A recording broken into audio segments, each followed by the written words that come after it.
Mateo, ang henyo. Credit to the author. M781 hanggang 70. Ang mga pangalan po na nandito ay galing sa mga name generator. Kung meron man pagkakatulad sa mga pangalan ng tao o lugar at pangyayari, ito ay tunay na hindi sinasadya. Dahil sa lakas ni Joey, ang pagbagsak ng isang arena lord ay natural na isang bagay na walang kahirap-hirap. Sa ikatlong araw ng pagtatanggol sa plataporma, napanatili ni Joey ang kanyang posisyon at nanalo ng 20 magkakasunod na laban.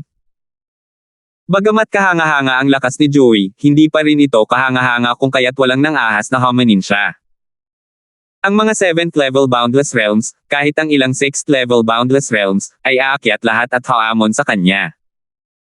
Hindi talaga inaasahan ni Joey na sa unang laban sa ika-4 na araw, agad siyang hinamon ni Kitten, at pagkatapos ay mabilis siyang pinabagsak ni Kitten sa plataporma. Bukod pa rito, sa pamamagitan ng isang gabing pahinga at rehabilitasyon, tila mas malakas pa si Kitten kaysa kahapon. Pagkatapos ng ika-4 na araw, direktang nakakuha sina Miguel at Mateo ng mga kota sa pagsulong dahil wala nang nang-ahas na hominin sila. Matapos si ni Kitten si Joey, wala nang naahas na umakyat muli sa entablado. Ang pagkuha niya ng pwesto ay usapin na lamang ng panahon. Batay dito, 3 kota na lang ang natitira. Simula sa ika-5 araw, isang serye ng matinding labanan ang naganap sa 3 arena na ito. Sa huli, umasa pa rin si Joey sa kanyang makapangyarihang lakas at nakakuha ng kota. Ang ika-5 kota ay nakuha ng isa pang henyo ng 7th level Boundless ng Cross City sa huli. Ngunit ang pang-6 na kota ang hindi inaasahan ng lahat. Sa loob ng 3 hanggang 4 na araw na pakikipaglaban, nakumpleto ni Mayon ang 100 magkakasunod na panalo, at nakuha ang pangwakas na kota. Labis itong ikinatuwa ni Wayne. Sa 6 na lugar na ito, ang Ancient Opulent City ay may 2 palang okupasyon. Ito ang hindi niya inaasahan bago siya dumating. Nagdala siya ng 6 na tao, at wala ni isa ang nasa 7th level Boundless Realm. Ang ganitong uri ng lakas ay tanging nasa mid-range na posisyon lamang. Kahit ang pagpupersage para sa isang kota ay imposible. Tutal, sa ganitong uri ng kompetisyon sa pagpili, napakaraming eksperto. Pero sino ang mag-aakala na hindi lang pala kota ang nakuha ng mga tao niya, 2 pala. Ang ganitong uri ng hindi inaasahang ani ay nagparamdam sa kanya na ang kaligayahan ay dumarating ng biglaan. Matapos makuha ni Mayon ang kota, tumakbo pa si Wayne sa harap ni Jomar at nagpasikat ng kaunti. Nang makita ang mukhang kabayo ni Jomar, labis na natuwa si Wayne. Matapos mapagpasyahan ang 6 na kota, natapos din sa wakas ang kompetisyon sa Division Competition Zone ng Cross City ng Kasiyasya. Kinabukasan, ipinatawag ni City Lord Sanford ang 6 na taong sumulong sa pagkakataong ito. Nang makita ni Sanford si Wayne, hindi niya napigil ang tumawa ng malakas habang tinatapik ang kanyang mga balikat at sinabing, "Nako, Wayne, hindi ko talaga masabi na may potensyal ka palang maging mahusay na humatol sa talento. Masasabing talagang hinahangaan ng iyong sinaunang marangyang lungsod ang mundo sa isang napakagandang gawa sa pagkakataong ito." Ngumiti si Wayne at sinabing, "Napakabait po, kamahalan." "Haha, swerte lang, swerte lang." Ikinumpas ni Sanford ang kanyang kamay at sinabing, "Hindi mo kailangang maging mahinhin, Wayne. Balita tungkol sa kompetisyon ng Cross City ngayon, na ipaalam ko na sa pamilya Pemberton. Tuwang-tuwa ang pamilya Pemberton sa iyong pagganap ngayon. Sinasabing ibibigay nila sa iyo ang isang Flying Crane Profound Torrential Pill. Ang Flying Crane Profound Torrential Pill ay isang medicinal pill upang matulungan ang mga martial artist ng Heaven Enlightenment Realm na makalusot sa mga Cultivation Realm. Napakahalaga nito sa Crimson Afterglow Holy Land. Kung walang tiyak na katayuan, walang paraan para makuha ito. Hindi naman ganoon kataas ang kanyang katayuan, ngunit si Wayne ay may nakatatandang kapatid na isang banal na anak. Kung hindi, hindi rin siya itatalaga sa labas bilang isang Panginoon ng lungsod. Ang Flying Crane Profound Torrential Pill na ito ay isang napakahalagang medicinal pill kahit kay Perry Pemberton, lalo na kay Wayne. Nang marinig ito ni Wayne, balis ang sinabi niya, "Totoo ba ang mga sinabi mo, Ginoo?" Tumango si Sanford at sinabing, "Kung hindi dahil sa tiyak na balita, paano ako maglalakas loob na buksan ang aking bibig ng madali? Malamang, ang sugo ng pamilya Pemberton ay papunta na sa kasalukuyan. Alam mo rin na ang banal na lupain ay may maraming pasayon. Ang labanan para sa mga kota na ito ay natural na napakatindi rin. Nakuha mo ang 2 pwesto ng sabay-sabay. Natural na nakakatulong ito upang makakuha ng malaking mukha para sa pamilya Pemberton. Bukod sa Flying Crane Profound Torrential Peel, ang mga merit point na iginawad sa pagkakataong ito ay tiyak na hindi rin kakaunti. Tuwang-tuwa si Wayne nang sabihin niya, "Maraming salamat sa balita ng kamahalan." Ikinumpas ni Sanford ang kanyang kamay at sinabing, "Para saan mo ako pasasalamatan? Ipinapaalam ko lang sa iyo ng kaunti ng maaga. Ang pagkamit ng gantimpalang ito ay ang pagtuklas mo mismo ng mga talento gamit ang mga matang mapagmasid. Wala akong kinalaman sa aking sarili." Sa tabi, ang mukha ni Jomar Wo ay namumula na, ilang panahon ng puno ng inggit sa loob. Kahit sa panaginip lang, gusto sanang makakuha ni Jomar ng Flying Crane Profound Torrential Peel. Pero masyadong mataas ang demand sa medicinal peel na ito. Hindi ito kayang ibigay ng pamilya. Hindi niya inaasahan na si Wayne pala ang nagkaroon ng panibagong buhay at natanggap ang regalo mula sa pamilya Pemberton. Sa katayuan ni Sanford, na sinasabi sa harap ng napakaraming tao, ang bagay na ito ay halos sigurado na. Paano siya, si Jomar, hindi maiinggit? Wala akong ideya kung anong kalokohan ang swerte ng lalaking ito kay Wayne, para makahanap pa ng kakatwang tulad ni Mateo. Pagkatapos ng maikling usapan kay Wayne, sinabi ni Sanford sa 6 na taong sumulong ng may seryosong mukha, "Dahil kayong 6 ay namukod tangi na sa karamihan, bilang tagapag-ayos ng Division Competition Zone ng Cross City, natural lang na kailangan kong batiin kayong lahat. Ngunit ang gusto kong ipagbabala sa lahat ay hindi pa ngayon ang tamang panahon para maging masaya. Dahil ang kalupitan ng Grand Finals ay lalampas sa inyong imahinasyon. Nakatanggap na ako ng ilang balita. Ang mga henyong martial artist na nakapasok sa Grand Final sa pagkakataong ito, ang 9th level boundless, pataas lamang ang may 20th over person. Samantalang sa inyong 6, ang pinakamataas ay ang 8th level boundless lamang. Siyempre, ang cultivation realm ay hindi ganap na kumakatawan sa lakas. Ngunit dapat kayong maging mas malinaw kaysa sa akin na upang maabot ang 9th level boundless realm sa edad na ito, wala ni isa sa kanila ang isang pangkaraniwang tao." Pagkarinig sa mga salita ni Sanford, ang kagalakan ng lahat mula sa pag-unlad ay agad na naglaho. Bukod kay Mateo, ang iba ay may seryosong ekspresyon. Malinaw na nakaramdam sila ng matinding pressure. Hindi rin naiiba si Miguel. Sa totoo lang, matagal nang may pinaghahanda ang pag-iisip ang mga taong ito tungkol sa kalupitan ng Grand Finals. Pero hindi nila inaasahan na ang kompetisyon sa pagpili ng quasi-holy son sa pagkakataong ito ay magiging napakalupit. Sa kabuuang 60 katao, mayroong 20 sa 9th level boundless realms. Anong klaseng konsepto ito? Bukod pa rito, sino ang makakagarantiya na ang mga 8th level boundless, 7th level boundless, kahit sa 6th level boundless, at 5th level boundless realms ay walang mga kakaibang nilalang tulad ni Kitten at Mateo? Hindi naman sa walang nangangahas na hindi garantyahan ito, pero siguradong may mga kakatwang iyon. Ang pangakit ng pagpasok sa Crimson Afterglow Valley ay napakalaki. Kahit si Mateo, isang dating makapangyarihang emperador ng alchemy, ay naantig, lalo na ang iba. Kaya naman, sa pagkakataong ito, ang mga batang henyo na ayaw ipakita ang kanilang kakayahan ay sabay-sabay na lumabas. Ayon sa paraan ng pagsasabi ni Sanford, ang mga maitim na kabayo tulad ni Mateo at Kitten ay makikita kahit saan sa pagkakataong ito. Maraming mga batang henyo na hindi kilala bago ito ang lumitaw sa pagkakataong ito. 4 o 5 tao pa nga ang sabay-sabay na lumabas sa ilang division competition zones. Ang mga henyong dating maganda ang dating ay isa-isang natanggal. Ang ganitong uri ng hanay ng mga tao ay talagang nagpapahirap sa kanila. Simula nang makapasok sila sa Grand Finals, wala ni isang tao ang hindi naghangad na makakuha ng mataas na ranggo. Upang maakit ang mga henyong ito na pumasok sa banal na lupain, ang Crimson Afterglow Holy Land ay nagbuhos din ng malawak na kapital sa pagkakataong ito, na nagdulot ng pagkaubos ng kanilang reserba. Ang nangungunang 10 batang henyo ay makakakuha ng walang kapantay na masaganang cultivation resources. Sa ilalim ng ganitong uri ng tukso, kakaunti ang hindi matitinag.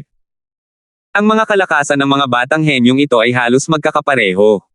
Ang huling sitwasyon ng labanan ay tiyak na magiging napakatindi, kahit na hanggang sa antas ng kalupitan. Sa ilalim ng ganitong mga pangyayari, ang pagnanais na makapasok sa top 10 ay mas mahirap pa kaysa sa pag-akyat sa langit. Sinabi ni Sanford ang mga panganib at benepisyo ng pagiging malupit ng Grand Finals at lumantad sa mukha ng 6 na tao, ngunit natuklasan niya na si Mateo ay kalmado mula simula hanggang katapusan. Hindi niya napigil ang magtanong at sinabing, Mateo, kung titingnan ka, parang hindi ka masyadong nag-aalala. 782. Hindi inakala ni Mateo na magsasalita si Sanford at magtatanong sa kanya. Sumagot siya ng nakangiti, sa halip na mag-alala tungkol dito, mas mabuting gamitin ang isang buwang oras na ito para mag-cultivate pa ng kaunti. Halos pare-pareho ang lakas ng bawat isa. Ang bawat pagtaas ng lakas ay natural na pagtaas ng tsansa ng tagumpay. Natigilan si Sanford. Hindi niya inaasahan na sasabihin talaga ni Mateo ang mga ganoong salita. Kung pag-iisipang mabuti, tila ganoon talaga ang kaso. Kung masyadong malaki ang pagkakaiba ng lakas, natural na hindi gaanong magagamit ang isang buwang oras. Pero malinaw na walang malaking pagkakaiba ang bilang ng 60 kataong ito. Kung sino man ang manalo o matalo, posible pa rin ang alinman dito. Sa ilalim ng ganitong mga pangyayari, sa loob ng isang buwan, maraming bagay ang maaaring gawin ng isang tao. Ang mga salita ni Mateo ay lubos na nakapagpagaan ng loob ng 5 iba pa. Ngunit ang pakiramdam ng pagmamadali ay tumaas. Kung hindi lang dahil naroon si Sanford, sana ay makapunta na sila agad sa isang retreat. Medyo nagulat na tumingin si Sanford kay Mateo. Tila may katinoan ang binata na ito na hindi katimbang ng kanyang edad. Mateo, nakita ko na noong ipinagtatanggol mo ang arena kanina, parang may natitira ka pang lakas. Iniisip ko kung may layunin ka bang makapasok sa Grand Finals ngayon. Tanong ni Sanford. Ngumiti si Mateo ngunit hindi nagsalita. Ngunit sumingit si Wayne nang makita ang sitwasyon, medyo alam ko na ito. Ang layunin ni Mateo ay ang gar na iyon para makapasok sa Crimson Afterglow Valley. Sus Mariosep. Huminga ng malalim ang lahat. Hindi ba't masyadong malaki ang layuning ito? Sa narinig, parang medyo hindi ka panipaniwala. Pero umiling si Sanford at tumawa ng may pag-aalinlangan habang sinasabing, mabuti ang mga kabataang may lakas at mga layunin. Pero kung lalampas sa abot ng makakaya, malamang na babalik ka ng may pagkabigo sa huli. Nakangiting sabi ni Mateo, kamahalan, kung wala ng iba pa, babalik muna ako para magtanim. Pagkatapos magsalita, hindi pinansin ni Mateo ang mga taong naguguluhang nakatingin, tumalikod agad, at lumabas. Tumigil ka nga dyan. Ang lakas ng loob mo talagang maging walang galang kay Lord Yang. Sa tingin ko ay pagod ka ng mabuhay. Sa wakas ay sinamantala ni Jomar ang pagkakataon para sumabog. Gulat na sabi ni Mateo, sabi ng ating Panginoong Yang, lumalampas na ako sa aking abot, kaya nililinang ko pa ito ng kaunti sa isang simpleng paraan. Paano ito naging kawalang galang kay Panginoong Yang? Ikaw. Baliw na low ka. Gamit ang lakas mo at lakas ng loob mong mangarap na makapasok sa Crimson Afterglow Valley, habang nangangarap lang sa liwanag ng araw.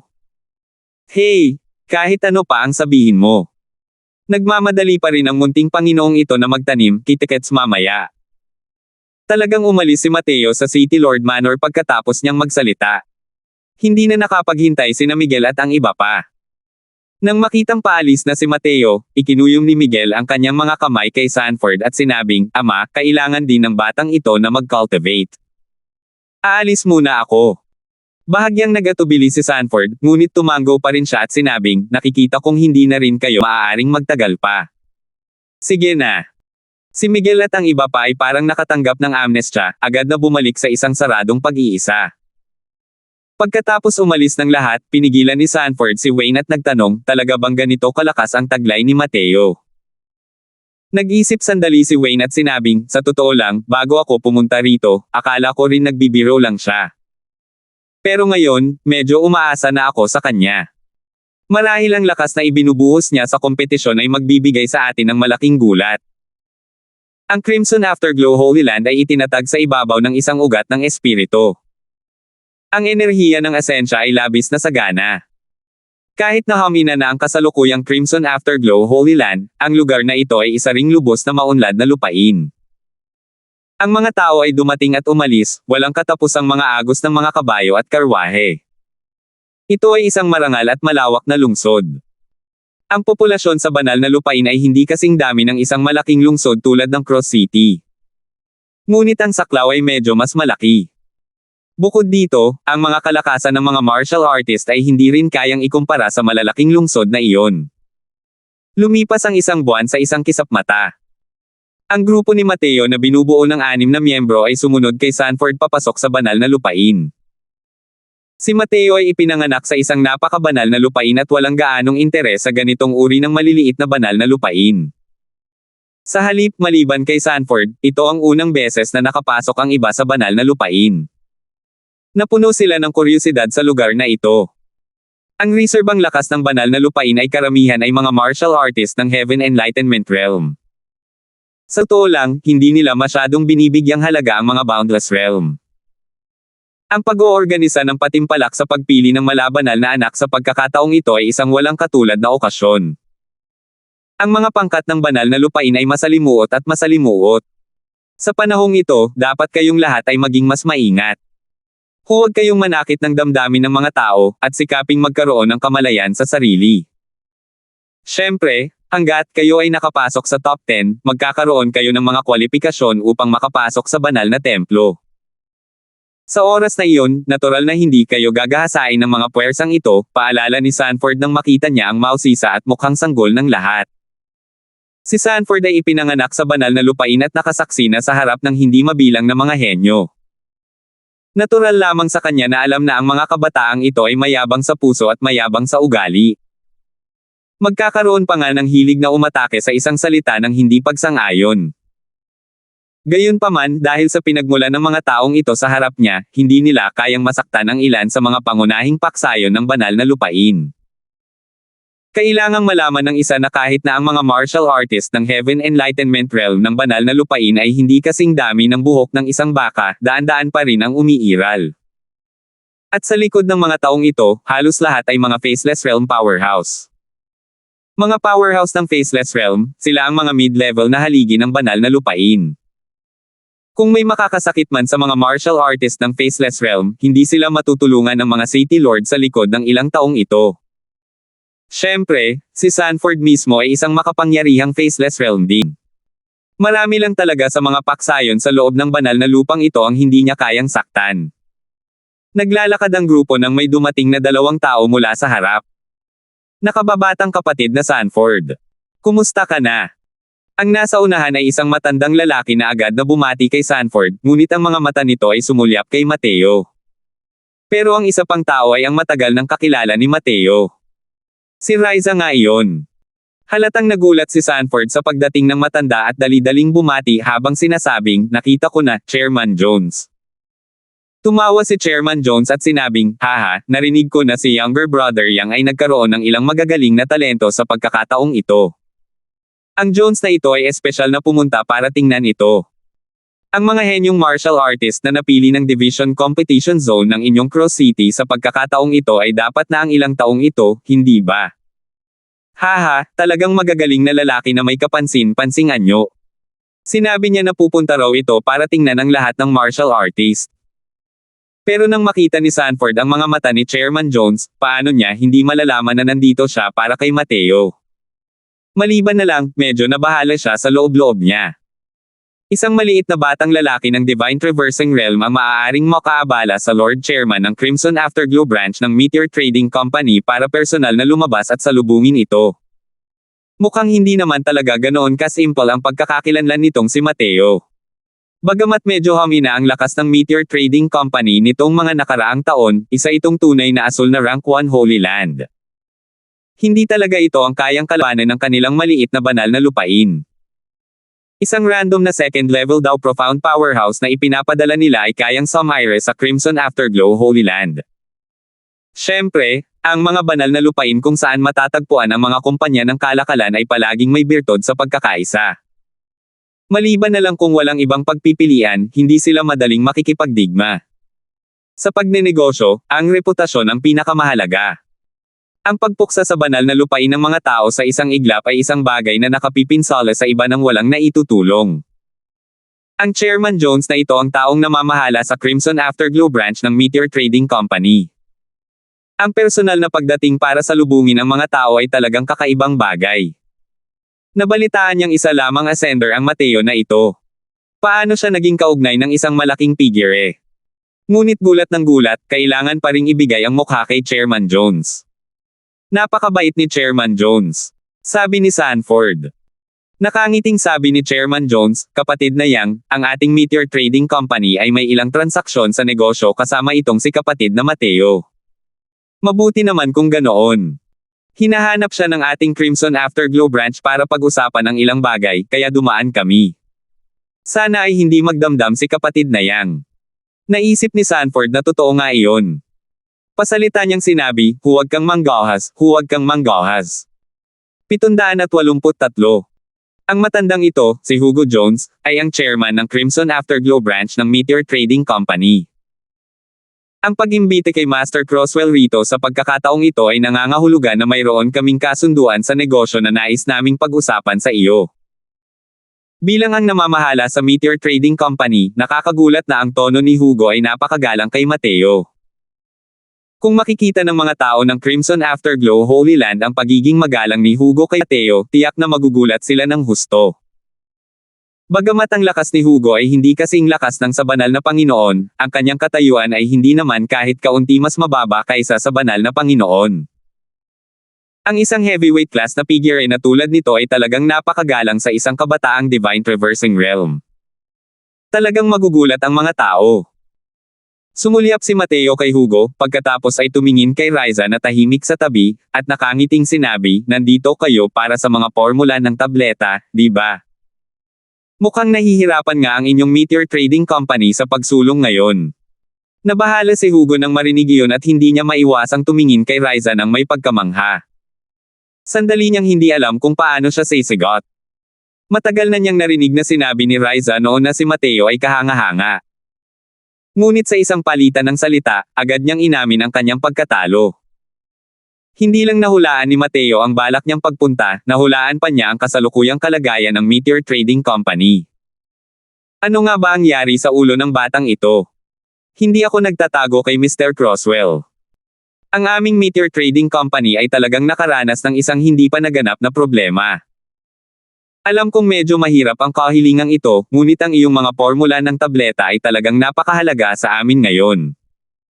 Biglang ibinuka ni Riza ang kanyang bibig at sinabi. Pagkatapos magsalita, medyo kinakabahang tiningnan ni Riza si Mateo, tila naghihintay sa kanyang hatol.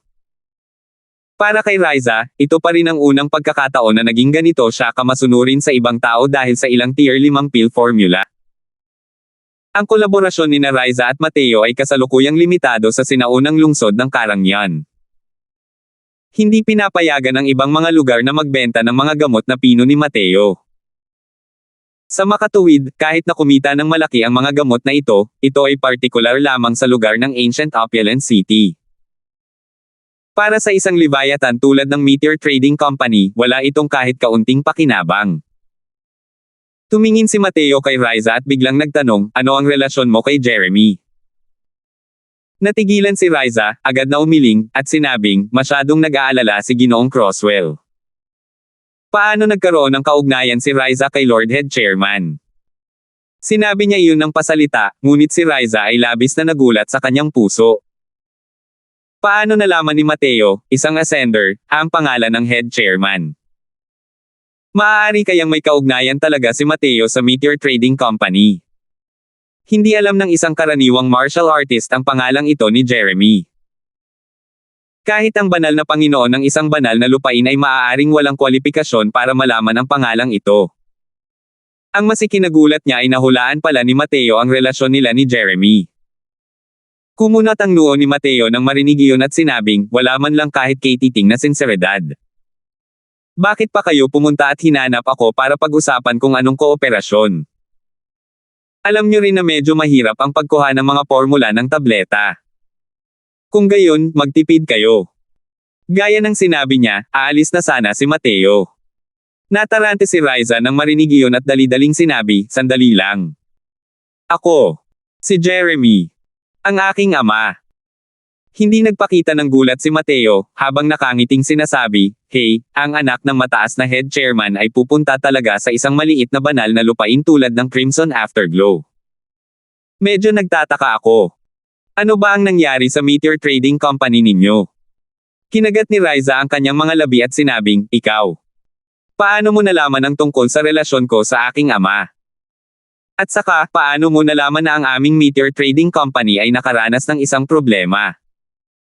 Nakangiting sabi ni Mateo, hindi ba't ganoon lang kadali? Kahit nakamukha mo ang isang junior sa buong oras na kasama si Chairman Jones, hindi tama ang mga matang tinitingnan kanya. Tila kailangan niyang hingin ang iyong opinyon para sa lahat ng bagay. Tungkol naman sa iyong kalagayan, isang lugar kung saan maaaring magpadala ang Heaven's Destiny Trading Company ng isang Alchemy Saint, ngunit hindi talaga kayo maaaring magpadala ng isang Alchemy Saint. Hindi ba't halata pa rin ito? Isa pa, kahit na kumita ng malaki ang aking mga pill formula, tier 5 pill formula lang naman ang mga ito. Para sa isang rank 1 Holy Land na tulad ninyong lahat, hindi talaga ito maituturing na malaki. Ngunit ang mga bagay na ipinakita ninyo ay ibang-iba sa inyong katayuan. Nang marinig ang mga sinabi ni Mateo, si Hugo ay labis na nagulat sa mga tagiliran. Metikuloso rin ang pag-iisip ng batang ito para maunawaan ang napakaraming bagay kahit sa maliliit na detalye. Ngunit bumantong hininga si Riza at sinabing, alam kong hindi ito maaaring magtago kay Ginoong Croswell. Hindi ko alam na may ganito kagandang anak si Jeremy. Pero sa katayuan mo, bakit ka pupunta sa Crimson Afterglow Holy Land sa ganitong lugar? Nakangiting sabi ni Mateo. Sinaman ng tingin ni Riza si Mateo, ngunit sumagot pa rin siya, ang Meteor Trading Company ay nakaranas ng isang walang kapantay na krisis. Dahil wala ng pagpipilian, nagpadala ang trading company ng mga piling puwersa sa iba't ibang rehiyon, nais na baligtarin ang pagbagsak. At ang misyon ko ay ang White Valiant Region at ang mga kalapit na rehiyon. Kararating ko lang sa White Valiant Region hindi nagtagal. Ang pagpunta sa Ancient Opulent City ay para lamang maunawaan ng kaunti ang sitwasyon ng iba't ibang lungsod ng Crimson Afterglow Holy Land para makahanap ng mga panlaban. Pero hindi ko inakalang makakasalubong kita. Kumunat ang noo ni Mateo at sinabing, isang napakalaking krisis ang sumiklab sa Meteor Trading Company. May nangyari kaya kay Jeremy? Sa tingin ni Mateo, si Jeremy ay isang taong may kakayahang tao. Itinatag niya ng mag-isa ang Meteor Trading Company at pinaunlad ito upang maging isang higanti sa mundo ng negosyo na maihahambing sa Heaven's Destiny Trading Company. Maiisip ang kanyang mga pamamaraan. Sa lohikal na pagsasalita, hindi magkakaroon ng ganito kalaking pagkatalo ang Meteor Trading Company. Maliban na lang kung may nangyaring problema sa matataas na posisyon ng trading company. Ama. Nawala si Ama. Sabi ni Riza kasabay ng isang malakristal na patak ng luha na bumagsak mula sa gilid ng kanyang mga mata. Ano? Punong tagapangulo siya. Nawala siya. Parang bigla na lang may lumabas na salita ni Riza, kaya naman nagulat at napanganga si Hugo. Nawala ang banal na Panginoon ng isang rank 1 Holy Land. Napakalaki ng implikasyon na ito. Kahit na matagal nang pumunta si Riza sa White Valiant Region, hindi pa niya ito nasabi sa mga opisyal na namamahala sa iba't ibang kumpanya ng pangangalakal noon. Huminga ng malalim si Mateo at dahan-daang sinabi, ganito pala. Sige, pwedeng ibigay sa inyo ang mga formula ng tableta. Pero iisang uri lang ng formula ng medicinal pill ang ibibigay ko sa inyong lahat. Isa pa. May kondisyon ako. Anong kondisyon? Dahil hindi nakuha ang lahat ng formula ng tableta, medyo nadismaya si Riza. Ngunit kahit na iisa lang ang uri ng gamot, sapat na rin ito para labis siyang mainas. Ang paglabas ng kahit anong uri sa mga gamot na ito ay magdudulot ng napakalaking epekto sa larangan ng mga kumbensyonal na gamot. Masasabing ito ay isang minsanang revolusyon sa mundo ng alchemy. Kaya kahit iisang uri lang ng formula ng tableta ang gamit nito, malaki rin ang kita. Hindi inaasahan ni Riza na ganito kaprangka ang pagsang-ayon ni Mateo. Ang gamot na ito ay talagang hindi pinapayagang ibenta sa loob ng mga hangganan ng isang Super Holy Land sa loob ng 5 taon. Kung hindi, ibebenta ko rin ang formula ng tableta sa ibang mga kumpanya ng kalakalan. Sa tingin ko ay magiging interesado sila, malamig na sabi ni Mateo. Kahit napakaliit ng tsansa na makilala siya ni Carson, kailangan pa ring mag-ingat ni Mateo laban sa kanya. Siyempre, kasabay ng paglipas ng panahon, ang ganitong uri ng mga gamot ay kalaunan ay papasok sa paningin ni Carson. Sa oras na iyon, dapat ay mayroon ng sapat na lakas si Mateo para protektahan ang kanyang sarili. Siyempre, ang kailangan ay kung talagang maiuugnay ito ni Carson sa kanya sa pamamagitan ng ilang uri ng medicinal pills na ito. Medyo hindi sigurado si Riza, ngunit tumango pa rin siya at sinabing, sige, pangako ko sa iyo. Tungkol naman sa presyo. Susundin ka namin. Ikinumpas ni Mateo ang kanyang kamay at sinabing, ayoko ng pera. Gusto kong bumili ng impormasyon. 784. Kaunting impormasyon. Bahagyang kumunat ang noo ni Riza, at tiningnan niya si Hugo, senyales na umatras ito. Kahit mataas ang cultivation realm ni Hugo, sa kasalukuyan, malinaw na wala siyang karapatang magsalita. Kailangang malaman ng isa na kahit isang tableta lang ang ibenta ni Mateo, napakataas na rin ang presyo nito. Pero walang gusto si Mateo at gusto lang bumili ng impormasyon. Kitang-kita kung gaano kahalaga ang mga iyon. Isang puwersang rank 1 Holy Land tulad ng Meteor Trading Company, ang kanilang mga sangay ay matatagpuan sa buong Divine Realm. Natural lamang na alam nila ang impormasyon. Sa makatuwid, ang saklaw ng kanilang operasyon ay hindi lamang mga bagay tulad ng mga gamot at armas, kundi kasama rin dito ang intel. At ang mga impormasyong ito, ayon sa hirap ng pagkuha, natural lang na hindi rin pareho ang mga presyo. Mas gugustuhin ni Mateo na huwag tanggapin ang gantimpala at magtanong tungkol sa impormasyon.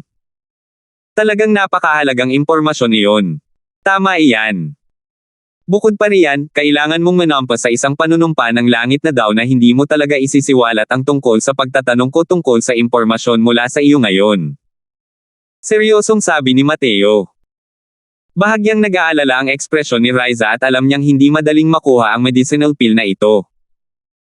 Ngunit ang mga gamot ni Mateo ay napakahalaga sa Meteor Trading Company.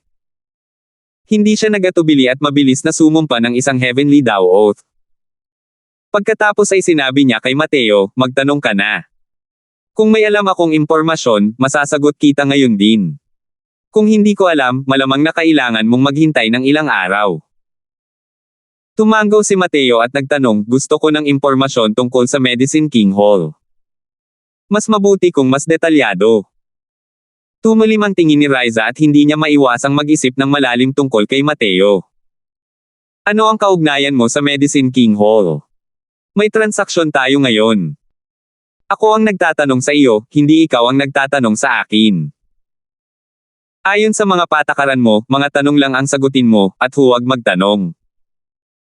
Nang mabanggit ang Medicine King Hall, nanlamig ang buong katawan ni Mateo. Si Riza sa tabi ay nakaramdam ng lamig na dumaloy sa kanyang gulugod. Ang Medicine King Hall ay bawal na sa Divine Realm. Ang mga ordinaryong tao ay nanatiling may magalang na distansya. Ngayon, isang maliit na Divine Traversing Realm ang talagang interesado sa impormasyon ng Medicine King Hall. Ito ang dahilan kung bakit hindi maiiwasang gumawa ng mga haka-haka si Riza tungkol sa pagkakakilanlan ni Mateo. Pero ang mga salita ni Mateo ay nagpaalala kay Riza na kahit gaano pa siya ka-curious, hindi niya dapat itanong ang ganitong klaseng mga tanong. Nilabag nito ang isang malaking bawal. Kung ibang tao lang yan, baka maging masungit pa sila agad, tapos ipakalat nila sa lahat ng dako na hindi sumusunod ang Meteor Trading Company sa mga patakaran ng negosyo. Naalala ni Riza ang kanyang mga iniisip at huminga ng malalim, dahan daw ang sinabi, ang Medicine King Hall ay nagkaroon ng malaking pagbabago mahigit 10 taon na ang nakalilipas. Parehong namatay ang mag-amang Lawson. Minana ng panganay na disipulo ni Richard ang Medicine King Hall at naging bagong Hall Lord. Simula noon, tinakpan ng Medicine King Hall ang lahat ng impormasyon at pinalayas ang lahat ng panlabas na puwersa palabas ng banal na lupain, halos tuluyang tinakpan ang kanilang mga sarili mula sa labas ng mundo. Kumunat ang noo ni Mateo nang marinig iyon at sinabing, ibig sabihin, hindi alam ng Meteor Trading Company ninyo ang tungkol sa impormasyon ng Medicine King Hall. Umiling si Riza at sinabing, alam mo rin, ang Meteor Trading Company ay isa lamang rank 1 Holy Land. Ibang-iba ang antas nito kumpara sa Medicine King Hall. Dahil sa napakalaking titan na nagtatakip ng lahat ng impormasyon, wala tayong paraan para makapasok dito. Kung gusto mo talagang magtanong tungkol sa impormasyon ng Medicine King Hall, malamang ang Heaven Secret Tower lang ang may ganitong kakayahan. Ngayon, sa buong Divine Realm, bukod sa Heaven's Secret Tower, malamang ang Medicine King Hall ang pinakamisteryoso. Siyempre, tungkol sa ilang karagdagang balita tungkol sa Meteor Trading Company, alam pa rin natin ang tungkol sa kanila. Natahimik si Mateo. Tungkol sa mga impormasyong sinabi sa kanya ni Riza, pasok ito sa kanyang inaasahan. Ngunit lampas din ito sa kanyang inaasahan. Ang bagay na nasa loob ng inaasahan ay malamang na hindi nakapagtanong ang Meteor Trading Company tungkol sa ilang pangunahing impormasyon. Ang bagay na lampas sa inaasahan ay hindi niya alam kung bakit gustong ilihim ni Carson ang lahat ng impormasyon tungkol sa banal na lupain. Ang matagumpay na pag-agaw ni Carson sa trono ay dapat na sa mismong panahon na siya ay marangal, malaya, at walang gapos. Ngunit namuhay siya ng hiwalay sa mundo. Anong gamot ang ibinebenta niya sa kanyang kalabasa? Pag-usapan natin, biglang sabi ni Mateo. Sinabi ni Riza, ang hinalinhan ng Hall Lord ng Medicine King Hall na si Richard, at ang kanyang anak na si Matthew, ay parehong nasa pinakamataas na antas ng kapangyarihan ng Alchemy Emperor sa kasalukuyang panahon. Maraming eksperto sa Divine King sa Divine Realm ang nakatanggap ng kanilang biyaya noon. Kabilang sa mga ito ang marami sa 10 dakilang Divine King. Matapos pumanaw ang kanilang mag-amang mag-asawa, maraming eksperto sa Divine King ang bumisita, naghahanap ng paliwanag noon. Ayon sa alamat, personal na hinanap ng Spirit Bristle Divine King ang bagong Hall Lord na si Carson, ngunit bumalik siya sa kalagitnaan. Tungkol naman sa mga partikular na dahilan, hindi ito alam. Pangalawa, pagkatapos pumanaw ng mag-amang Lawson, hindi lahat ay pinatay ni Carson ng walang awang, bagkus ay nagpakawala siya ng ilang tao. Sinasabing ang mga taong ito ay pawang mga taong may malapit na kaugnayan sa mag-amang iyon. Ngunit pagkatapos lumabas ang mga taong ito, nawala rin sila. Kalaunan ay sinubukan ng aming kumpanya ng pangangalakal na hanapin ang mga taong ito, ngunit wala kaming nakita kahit isa. Siyempre, ito rin ay dahil masyadong mahina ang lakas ng aming kumpanya ng pangangalakal ng meteor. Naniniwala ako na kung ito ay ang lihim na tore ng langit, dapat ay mahahanap nila ito. Pangatlo, 8 taon na ang nakalilipas, minsang kumilos ang Medicine King Hall at winasak ang ilang pangunahing paksayon. Natural lang, ang isang bagay na higit na ikinagulat ng Divine Realm ay ang kanilang ginawa at winasak ang isang mala Super Holy Land, ang Bloodrain Holy Land, na pinatay ng malinis ang mga powerhouse ng Divine King ng Bloodrain Holy Land, na ikinagulat ng Divine Realm. Matapos lipulin ang mga pangunahing puwersang ito, ibinaba ng Medicine King Hall ang kanilang mga banner at pinatahimik ang kanilang mga tambol, at hindi na rin sila muling kumilos. Tungkol naman sa dahilan ng kanilang pagkilos, hindi ito kailanman nabanggit ng Medicine King Hall. Walang sino man ang nang-ahas na magtanong. Nagpakita ng seryosong ekspresyon ang mukha ni Mateo. Sa pamamagitan lamang ng pagwasak sa isang mala superbanal na lupain, ang lakas ng Medicine King Hall pagkatapos ng panahon ni Richard ay hindi nabawasan, bagkus ay tumaas pa ito.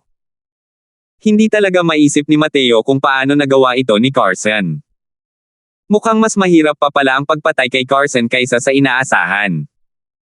Kung gayon, alam mo ba kung gaano kalakas si Carson ngayon? Tanong ni Mateo.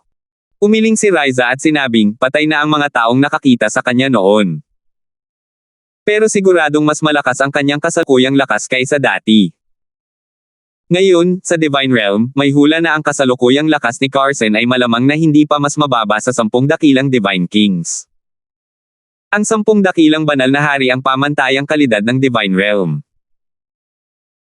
Ang 10 dakilang banal na hari na ito ay hindi nagpahayag ng kanilang sarili kundi ibinigay ng pinakamahiwagang kapangyarihan ng banal na kaharian, ang lihim na tore ng langit.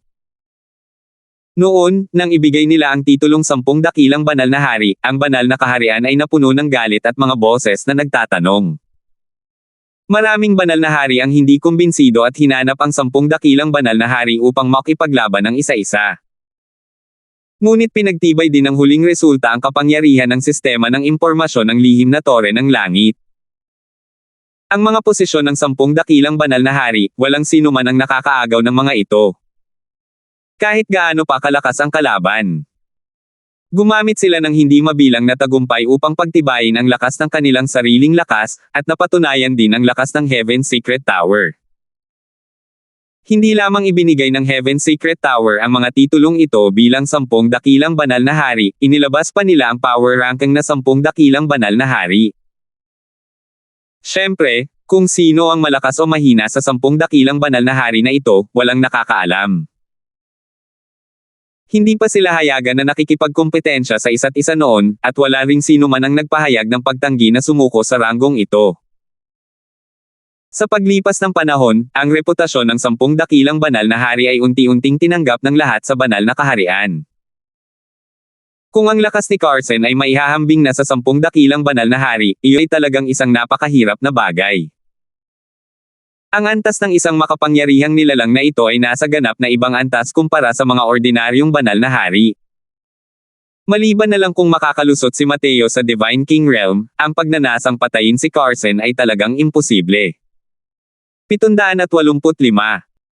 Dahil walang mga powerhouse ng Deity Realm, ang mga eksperto ng Divine King ang halos pinakamataas na eksistensya ng Divine Realm. Sadyang may malaking pagkakaiba lamang sa pagitan ng mga banal na hari at mga banal na hari.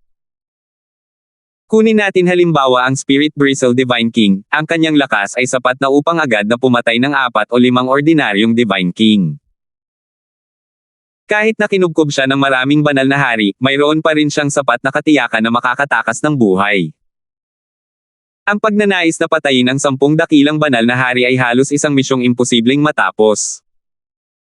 Kung talagang kaya ng lakas ni Carson na umabot sa ganoong antas, magiging napakahirap para kay Mateo na patayin siya. Hindi lamang ang lakas ni Carson ang kahanga-hanga. Sa likuran niya ay nakatayo pa ang buong Medicine King Hall.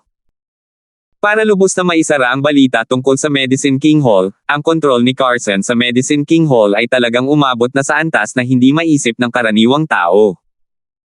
Matapos magkaroon ng pangalawang buhay, si Mateo ay palaging nasisiyahan sa pag-unlad ng kanyang sariling lakas.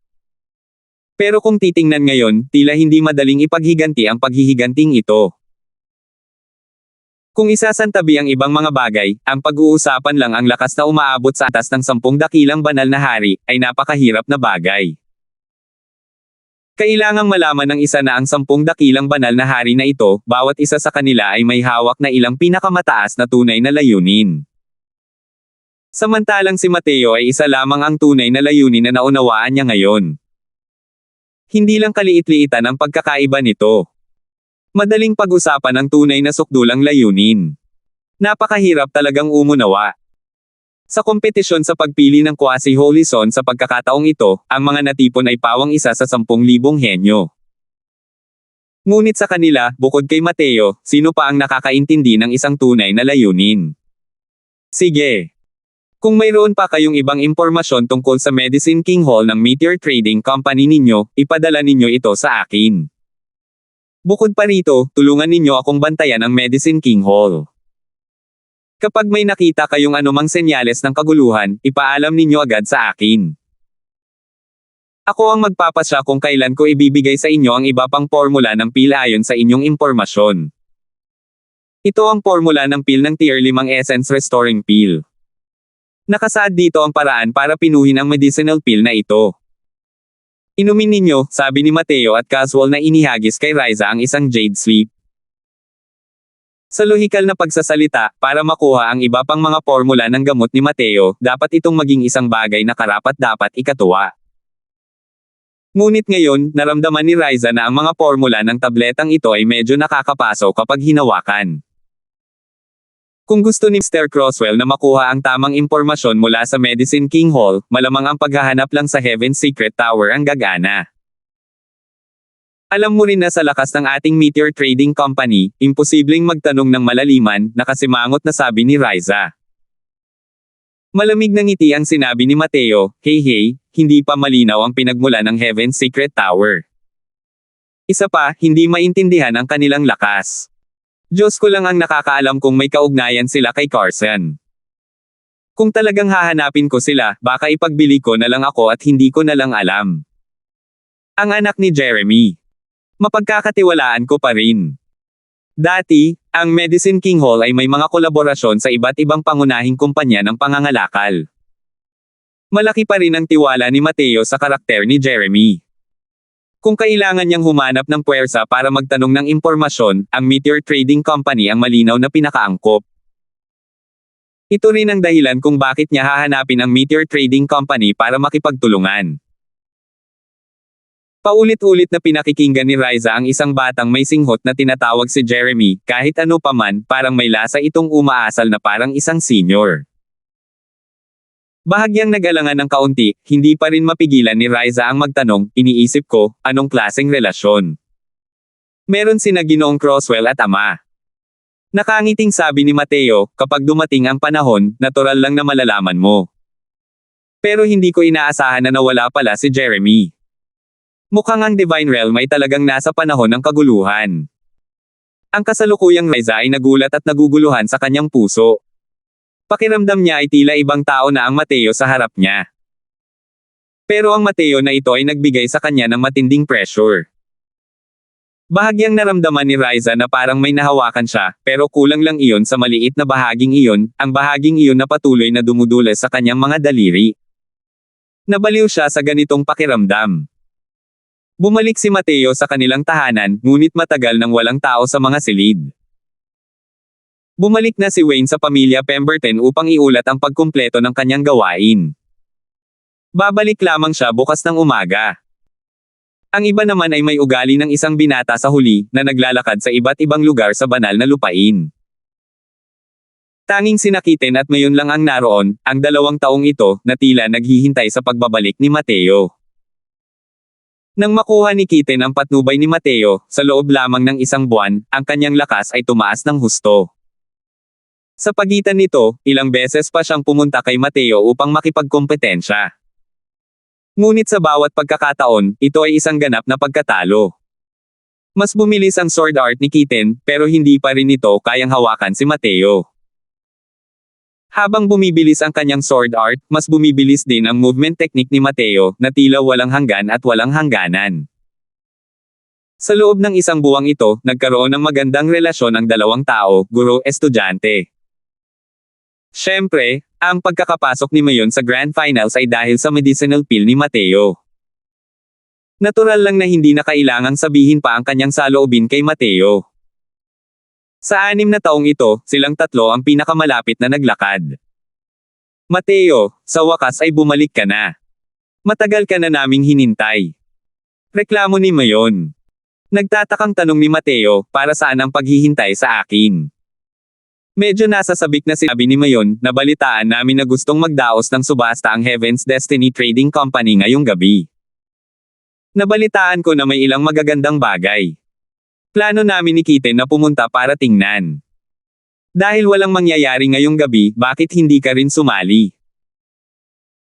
Isang subasta na inorganisa ng Crimson Afterglow branch ng Heaven's Destiny Trading Company, ang antas ay natural na hindi maihahambing sa mga lungsod na nasa mas mababang antas. Normal din ang pagkakaroon ng magagandang bagay sa panahon ng subasta. Pero sa abot tanaw ni Mateo, kakaunti lang talaga ang mga bagay na nakakapukaw ng kanyang interes. Gayunpaman, tiningnan niya ang nag-aabang na ekspresyon ni Kitten at Mayon. Nalungkot siya sa pagtanggi sa kanilang imbitasyon, kaya pumayag siya. Sige, subukan mo na. Pero, kung pupunta ka sa isang subasta, sapat na ba ang dala mong mga kristal ng Earth Essence? Nakangiting sabi ni Mateo. Hoy, masyado mo na kaming minamaliit. Kahit hindi kami kasing yaman mo, hindi rin naman kami lubos na mahirap. Natatawang sabi ni Mayon. Gabi na rin ngayon. Pagdating ng 3 Mateo sa Heaven's Destiny Trading Company, wala nang gaanong oras na natitira para magsimula ang subasta. Pagdating sa Heaven's Destiny Trading Company, sakalang biglang may naalala si Mateo at hindi niya maiwasang magtanong sa 2 tao.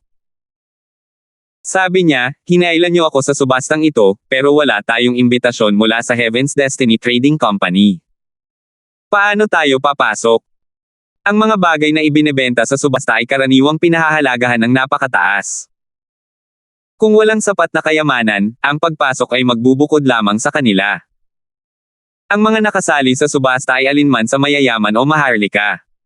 Natural na imposible para sa isang basta-basta na Tom, Tit, o Harry na makapasok. Naglabas si Kitten ng 3 flake ng jade na parang gumagawa ng magic trick, at mayabang na sinabi, kung walang sapat na paghahanda, hindi ba't mawawala ng bait ang pagpunta rito. Medyo nagulat din si Mateo. Mukhang may kakayahan ang dalawang batang ito. Ang antas ng banal na lupain ay hindi kayang kalabanan ng mga lungsod. Isang hapon lang talaga ang ginamit nila para makakuha ng 3 flake ng jade. Nang pumasok ang 3 tao sa lugar ng subasta ng Heaven's Destiny Trading Company, puno na ng tao ang loob. Ngayon lang alam ni Mateo na ang mga flake ng jade na mayroon silang 3 ay maaari lamang ilagay sa pinakadulong sulok, at hindi niya mapigil ang hindi makapagsalita. Hindi ba't iyan ang dakilang henyo, Crosswell? Pumunta rin pala kayo sa Heaven's Destiny Auction. Bakit nakaupo ang isang dakilang henyo na tulad mo sa tagong sulok na ito? Hindi ba't kawalan iyon ng dignidad? Hindi pa nakakaupo ang 3 Mateo nang may marinig silang isang napakalakas na boses sa gilid. Paglingon niya para tingnan, sina Jomar at Joey pala. Habang nasa tabi ni Jomar, naroon pa rin ang isang binata. 786.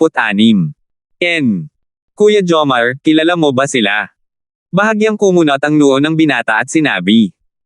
Jantong, hindi ba't gustong-gusto mong malaman kung sino ang nag-iisang Divine Traversing Realm sa kompetisyong ito? Siya yun. Sabi ni Jomar nang may malamig na ngiti. Tumaas ang kilay ng binata, at may paghamak na sinabi niya, iniisip ko kung mayroon siyang 3 ulo at 6 na braso. Lumalabas na ganito lang din pala. 8th level Divine Traversing Realm, ano ang magagawa niya para makarating sa Grand Finals? Mukhang wala talagang tao sa competition zone ng Cross City mo. Nako, narinig ko na napakamayabang mo raw. Sana sa kompetisyon ngayon, hindi tayo magtagpo. Tinawag ng binata na ito si Jomar bilang kanyang nakatatandang kapatid. Malamang miyembro siya ng pamilya Wu. Pero ang kanyang anyo ay napakayabang. Para bang siya ang numero 1 sa ilalim ng langit na nakakainis ng mga tao. Minaliit lang ito ni Mateo at sinabing, ganoon ba? Sa tingin ko rin, kuo. Nawala ang ekspresyon ni Janus nang marinig iyon at sinabi ng may malamig na ngiti, mukhang hindi mo pa rin kilala kung sino ang young master na ito, di ba? Isang maliit na 8th level Divine Traversing ang talagang nangahas na magsalita ng ganito kalaki. Hindi takot na matanggal ang ngipin mo. Hindi nagkulang si Mateo sa mga mapagkukunan sa kasalukuyan. Sa tulong ng mga medicinal pills, napakabilis ng kanyang cultivation. Pagkalipas ng 1 buwan, narating na ni Mateo ang 8th level Divine Traversing. Napaka-arrogant ni Janus Wu, pero may kakayahan din siyang maging arrogant. Mga 20 taong gulang pa lamang siya, pero naabot na niya ang 9th level Boundless. Hindi ko alam, at ayoko ring malaman. Hindi talaga binigyang halaga ni Mateo si Janus kahit kaunti. Si Janus ay malinaw na isang taong mayabang sa puso at mayabang sa ugali.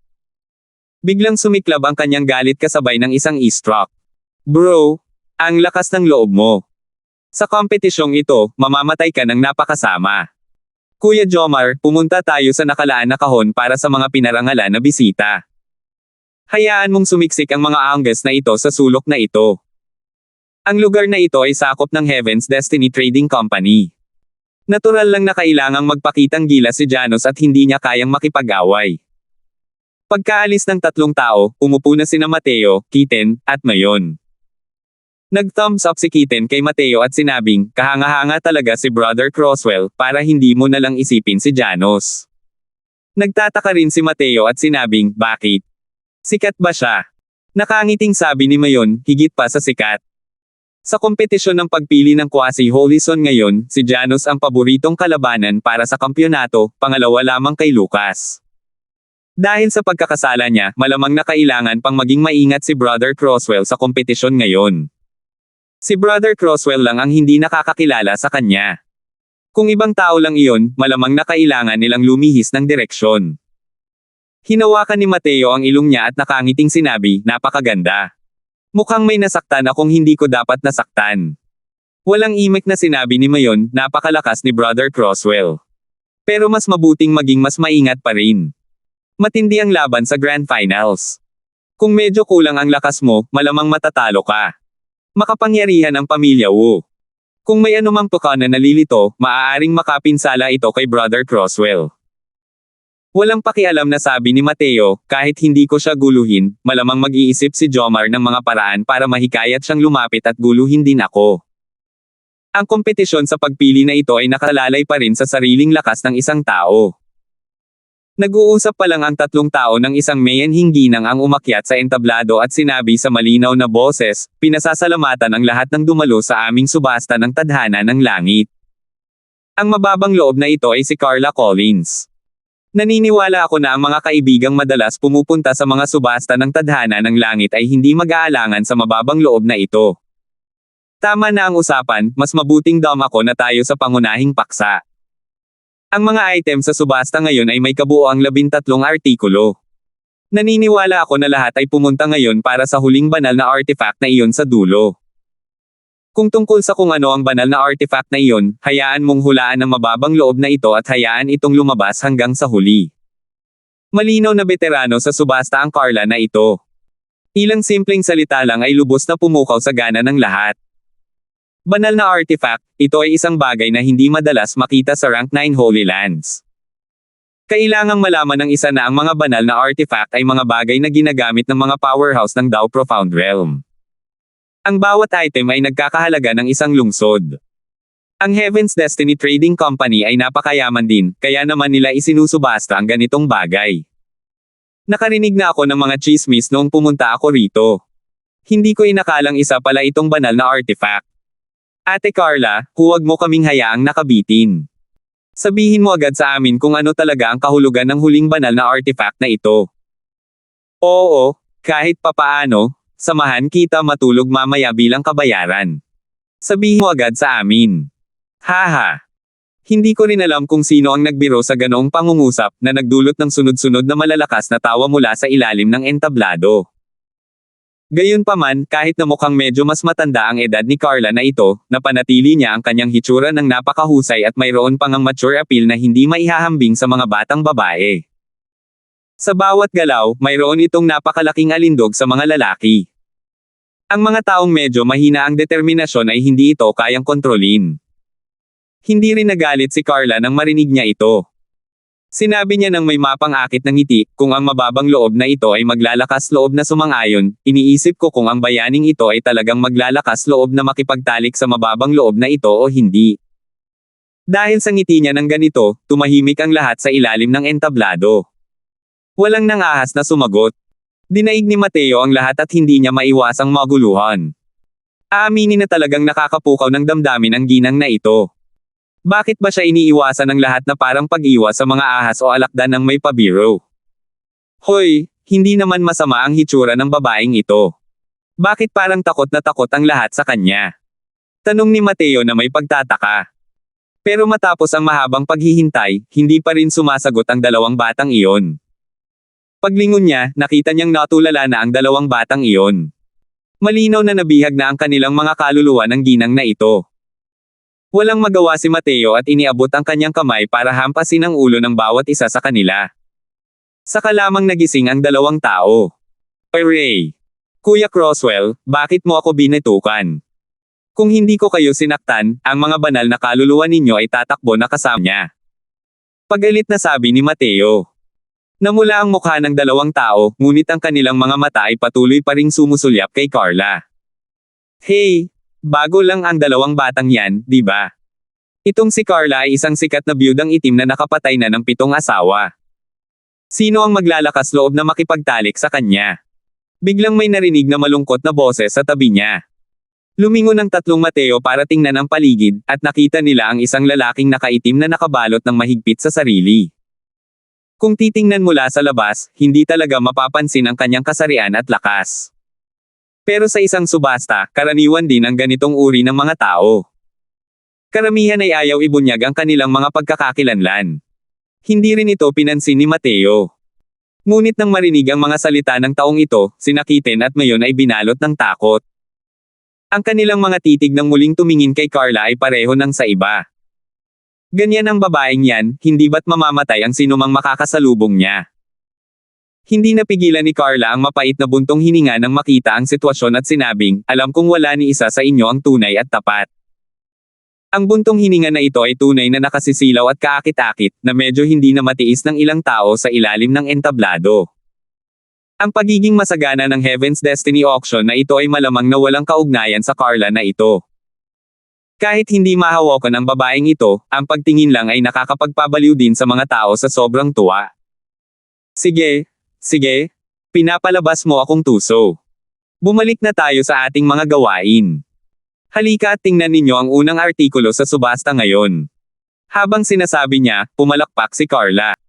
Iniharap ng isang katulong ang unang bagay sa subasta. Nagpumilit si Carla gamit ang kanyang essence energy, inalis ang mga restriction sa artikulo sa subasta, ngunit nagpakita ito ng isang batong kasing laki ng kamao. Nang makita ni Mateo ang batong iyon, hindi mapigilan ang kanyang tingin na mapabelang ang kanyang atensyon. Malinaw na nakilala na niya ang pinagmula ng batong ito.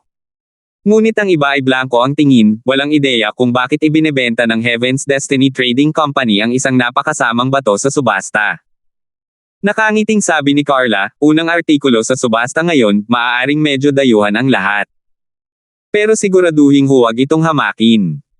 Ang batong ito ay tinatawag na three-leaf stone.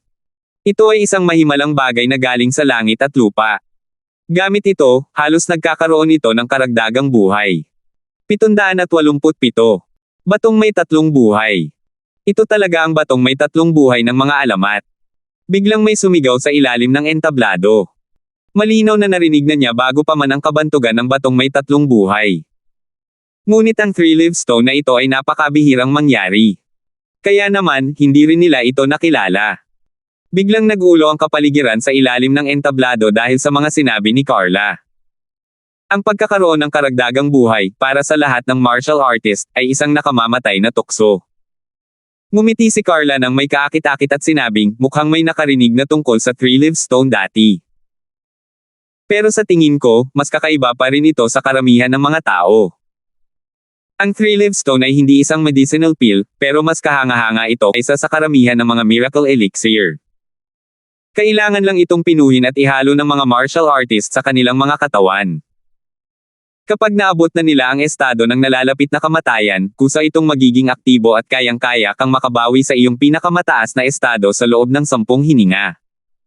Isa itong napakahusay na bagay para mapanatili ang buhay ng isang tao. Sa sandaling lumabas ang mga salitang ito, biglang nagkagulo ang mga tao. Ang ganitong uri ng gawain ay maituturing na kasuklam-suklam. Carla, magkano ang presyo ng three-leaf stone na ito? Kailangan ko itong bilhin. May isang taong masyadong sabik na maghintay sa ilalim ng entablado. Ang ganitong bagay na sumusuway sa langit ay natural na pumukaw sa sakam ng mga mata ng ilang tao. Marami ng tao ang nangangati ng subukan ito, gustong magbid para sa three-leaf stone na ito. Nakita ni Carla na halos roon na ang apoy bago dahan-daang ibinoka ang kanyang bibig at sinabing, ang unang artikulo sa subasta, isang three-leaf stone, ang panimulang presyo sa subasta ay 10 milyong kristal ng Earth Essence. Ang bawat pagtaas ng presyo ay hindi dapat bababa sa 1 milyon. 20 milyong kristal ng esensya ng lupa. 25 milyong kristal ng esensya ng lupa. 30 milyong kristal ng esensya ng lupa. Sa sandaling humina ang boses ni Carla, ang presyo ng three-leaf stone ay direktang itinaas ng 20 milyong kristal ng Earth Essence. Gumastos ng 30 milyon para bumili ng buhay, pakiramdam nila ay napakamura nito. Maliban kay Mateo, Kitten at Mayon ay hindi kapani-paniwalang naantig. 31 milyong kristal ng Earth Essence. Hindi napigilan ni Kitten ang pagsigaw. Ngunit ang kanyang sigaw ay agad na nalampasan ng mga tao. Ang pagtaas ng presyo ng 1 milyon ay tila napakababa para ipakita sa publiko sa oras na ito. Hindi napigilan ni Mateo ang pag-ikot ng kanyang mga mata at sinabing, huwag mo nang taasan ang presyo. Mahal na ang three-leaf stone na ito. Hindi mo na kailangang dagdagan pa. Sa napakaliit na piraso ng three-leaf stone, kung tutuusin ay katumbas lang ito ng 20 milyong Earth Essence crystals. Gulat na sabi ni Kitten, ang bagay na ito ay maaaring magbigay ng karagdagang buhay. Hindi naman maituturing na marami ang 30 milyong kristal ng Earth Essence, di ba? May kakaibang tingin din si Mayon. Napakapabigla-bigla rin niya sa three-leaf stone na ito. Pero medyo mataas din ang presyong ito noon. Hindi rin niya ito matiis. Nang marinig iyon ni Mateo, hindi niya maiwasang maging mausisa. Magsasalita na sana si Mateo nang biglang may sumigaw mula sa loob ng isang marangal na silid bisita sa itaas. 60 milyong kristal ng esensya ng lupa. Sa sigaw na ito, huminga ng malalim ang lahat. Wala nang ibang nagbukas ng kanilang mga bibig. Natigilan si Mateo nang marinig ang sigaw na ito at agad na nagpakita ng kakaibang ngiti. 60 milyon minsan. 60 milyon 2 beses. 60 milyon 3 beses. Deal. Binabati kita sa panauhin sa Sky Character number 2 room para sa pagkuha nitong 3-leaf stone. Kasunod ng umalangaw-ngaw na boses ni Carla na pagkasunduan na rin ang pagmamayari ng 3-leaf stone na ito. Ang mataas na presyong 60 milyon ay lumampas na sa inaasahan ng karamihan. Kahit maganda ang bagay na ito, maraming tao ang may kanya-kanyang layunin sa pagpunta rito. Ang paggastos ng labis na pera sa ibang mga bagay, natural lang na hindi ito sapat para sa kanilang pinag-iisipan. Tanging mga tunay na mayayaman lamang ang walang pakialam sa ganitong presyo ng 60 milyong kristal ng Earth Essence. Pero ang mga bisita sa Sky Character Room ay halos lahat mayayaman o maharlika. Kung hindi, imposible ring makapasok sa mga silid para sa mga natatanging bisita. Hindi lang napaka-pribado ng marangyang silid na ito para sa mga bisita, kundi napaka-komportable rin ito. Lahat ng uri ng serbisyo ay nasa tamang-tama rin. Hindi maaaring pumasok ang mga ordinaryong tao. Kuya Crosswell, sa itsura mo, parang nalulugi sila sa pagbili ng mga Earth Essence Crystals na ito. Tanong ni Mayon na may pagtataka. Natatawang sabi ni Mateo, hindi lang basta pagkatalo, kundi napakalaking pagkatalo pa. Bagamat mahimalang ang 3-leaf stone, hindi rin ito bagay na lumalaban sa langit. Ang laki ng isang 3-leaf stone ang nagtatakda ng lakas ng epekto nito. Ang 3-leaf stone na kasing laki ng kamao ay mayroon lamang 70% na epekto sa mga martial artist ng Boundless Realm. Para sa mga martial artist ng Heaven Enlightenment Realm, mas mahina pa ang mga epekto. Sinadya ni Carla na itago ang ilang bagay. Malinaw na gusto niyang malinlang ang mga tao dahil sa kanilang pagkabukas palad. Alinman sa dalawa, ang mga epekto ng bagay na ito ay hindi makikita hanggang sa isang punto ng buhay at kamatayan. Kung gagamitin ito ng isang Divine Traversing Realm, ayos lang ito. Kung ito ay isang Boundless Realm, kakaunti ang halaga nito. Ngunit malamang na napakaliit ng posibilidad na ang mga tao sa loob ng Sky Character no. Dalawang room na iyon ay maging Divine Traversing Realms. Sa subasta na ito, halos walang Divine Traversing Realm sa simula pa lang. Tanging isang Divine Traversing Realm na tulad ni Mateo ang makakapasok dito. Ang iba, kahit na sila ay mga nakababata ng isang malaking angkan, wala silang lahat ng kwalifikasyon para makapasok dito. Kaya naman, ang taong gumastos ng 60 milyon para mabili ang 3-leaf stone na ito ay talagang isang tanga. Isa pa, medyo tanga pa nga ang tanga na ito. Hindi napigilan ni Nakiten at Mayon ang magpalitan ng tingin, at hindi rin napigilan ang maging maawain sa gago na iyon sa Sky Character no. Dalawang room. Sa loob ng Sky Character no. Dalawang room, kasalukuyang nasisiyahan si Jano sa kanyang sarili. Hey! Mayroon talagang magandang bagay tulad ng 3-leaf stone. Ang isang malaking trading firm tulad ng Heaven's Destiny Trading Company ay talagang may kasanayan. Sa pagkuha ng batang Panginoong ito ng bagay na ito, kaya kung kumilos ng walang ingat ng walang anumang pag-aalinlangan sa hinaharap kapag nakaharap ko ang mga kalaban. Ang 60 milyong Earth Essence Crystals na ito ay mahusay na nagamit. Binabati kita kapatid na Jantong. Hindi ko inaasahan na ang unang artikulo sa subasta na ito ay magiging isang napakagandang bagay. Mukhang maraming magagandang bagay ang ilalabas ngayong gabi.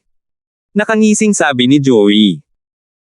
Ngayong hapon, nakilala na ni Joey si Janos dahil sa pangungulit niya at naging parang isang maliit na alipors. Ang mga karanasan ni Jomar sa pakikipagbuno ay mas sukdulan at patuloy na nakaramdam na may mali. Ngunit hindi rin niya ito matukoy agad. Bukod pa rito, mas mataas ang katayuan ni Jano sa angkan ng pamilya kaysa sa kanya. Kaya naman, mahirap para sa kanya na magkomento rin sa kahit ano. Susunod, inaanyayahan namin ang pangalawang artikulo sa subasta. Nagmamasid si Mateo sa ilalim ng entablado sa buong oras. Talagang eksperto talaga itong si Carla. Halos bawat item sa subasta, kaya niyang mapalaki ang kita. Matapos ibaba ang presyo ng 3 hanggang 4 na item sa subasta, natuklasan ni Mateo na ang presyo ng bawat item ay mas mataas pa sa aktwal na halaga nito. Siyempre, sa ganitong uri ng subasta, ang naobserbahan nito ay paghatol.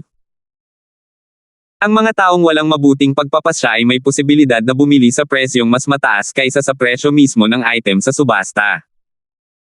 Pero ang mga gamit na ito sa harapan ay walang gaanong gamit para kay Mateo. Kaya naman, wala rin siyang balak na gumawa ng hakbang. Dahil sa abot tanaw ni Mateo, ang mga bagay na ibinebenta sa Crimson Afterglow Holy Land, kakaunti lang talaga ang nakakapasok sa kanyang mahiwagang tanawin. Kaya naman, ang pangunahing layunin niya sa pagpunta ngayon ay para samahan silang dalawa ni Kitan. Tungkol sa ganitong uri ng subasta, maraming beses nang sumali si Mateo sa kanyang nakaraang buhay. Sa madaling salita, pamilyar na pamilyar siya rito. Ang pagtataas ng mga presyo sa isang subasta ay napakatalinong gawin at hindi lang basta-basta pagsigaw ng presyo. Ang mga taong tunay na nakakaintindi sa negosyo ay pawang may psikolohikal na presyo para sa bawat artikulo sa subasta. Kapag tumaas ng sobra ang presyo, tiyak na susuko na sila. Sa makatuwid, sinubukan nito ang kakayahan ng bahay subasta. Dapat nakatamtaman ang batayang presyo, na nangangahulugang bahagyang tumaas ang huling presyo ng transaksyon, ngunit hindi rin ito lumampas sa limitasyon ng psikolohikal na presyo ng mga bidder. Dapat natumpak ang bawat bagay. Masasabing ang buong subasta ay isang proseso ng panlilinlang at paglinlang. Depende ito kung sino ang mas makakaintindi nito ng tama. Sa ngayon, sa lugar ng subasta na ito, malinaw na may ilang mga taong may alam sa negosyo ngunit walang kapantay ang maraming lokal na negosyante. Kaya naman, dahil sa pagbaba ng presyo ng ilang mga item sa subasta, marami ang mas mataas ang presyo. 788. Mukhang masigla, pero lahat naman ay may magandang kutob sa kanilang mga puso. Lahat ng pupunta rito ngayong gabi, marami sa kanila ang nakatutok sa huling banal na artifact na iyon. Kapag nag-oorganisa ng isang subasta, natural lamang na maglalabas ng balita ang Heaven's Destiny Trading Company. Ang pagsusubaste ng isang banal na artifact ay natural na makakaakit ng maraming tao para pumalibot at manood. Sa makatuwid, ang huling malaking labanan ngayong gabi ay tungkol pa rin sa banal na artifact na iyon. Hanggat ang banal na artifact na iyon ay hindi basura, ang huling artikulo sa subasta ay tiyak na magiging isang matinding labanan para sa pag-agaw. Ang mga produktong ito sa subasta ay dating itinuturing na mga pampaganya bago ang kainan. Hanggang sa matapos ang ika-8 artikulo sa subasta, hindi man lang gumawa ng paraan si Mateo para magbid para sa kahit isang item. Pero may isang bagay na nagustuhan si Mayon. Sa ilalim ng gabay ni Mateo, sa wakas ay nagtagumpay siya sa pagbid. Ang nagustuhan ni Mayon ay ang quasi-tier siyam na martial technique. Maituturing din itong magandang bagay sa Crimson Afterglow Holy Land. Hindi lang talaga kailangan ng mga pangunahing angka ng pamilya sa banal na lupain ang quasi-tier siyam na martial technique na ito. Kaya naman, natural lang na hindi rin ganoon katindi ang pag-aalok. Sa ilalim ng gabay ni Mateo, sa wakas ay natapos na ni Mayon ang kasunduan gamit ang 10 milyong Earth Essence Crystals bilang kapalit. At nang i-anunsyo ang pagtatapos ng kasunduan, may kung anong kawalan ng magawa ang nakatago sa kaibuturan ng mga mata ni Carla. Malinaw na labis siyang hindi nasisiyahan sa presyong ito. Susunod, sisimulan na natin ang pagbid para sa ika-9 na item sa subasta ngayong gabi. Tungkol sa item na ito sa subasta, sa totoo lang, hindi rin alam ng ating Heaven's Destiny Trading Company ang gamit nito.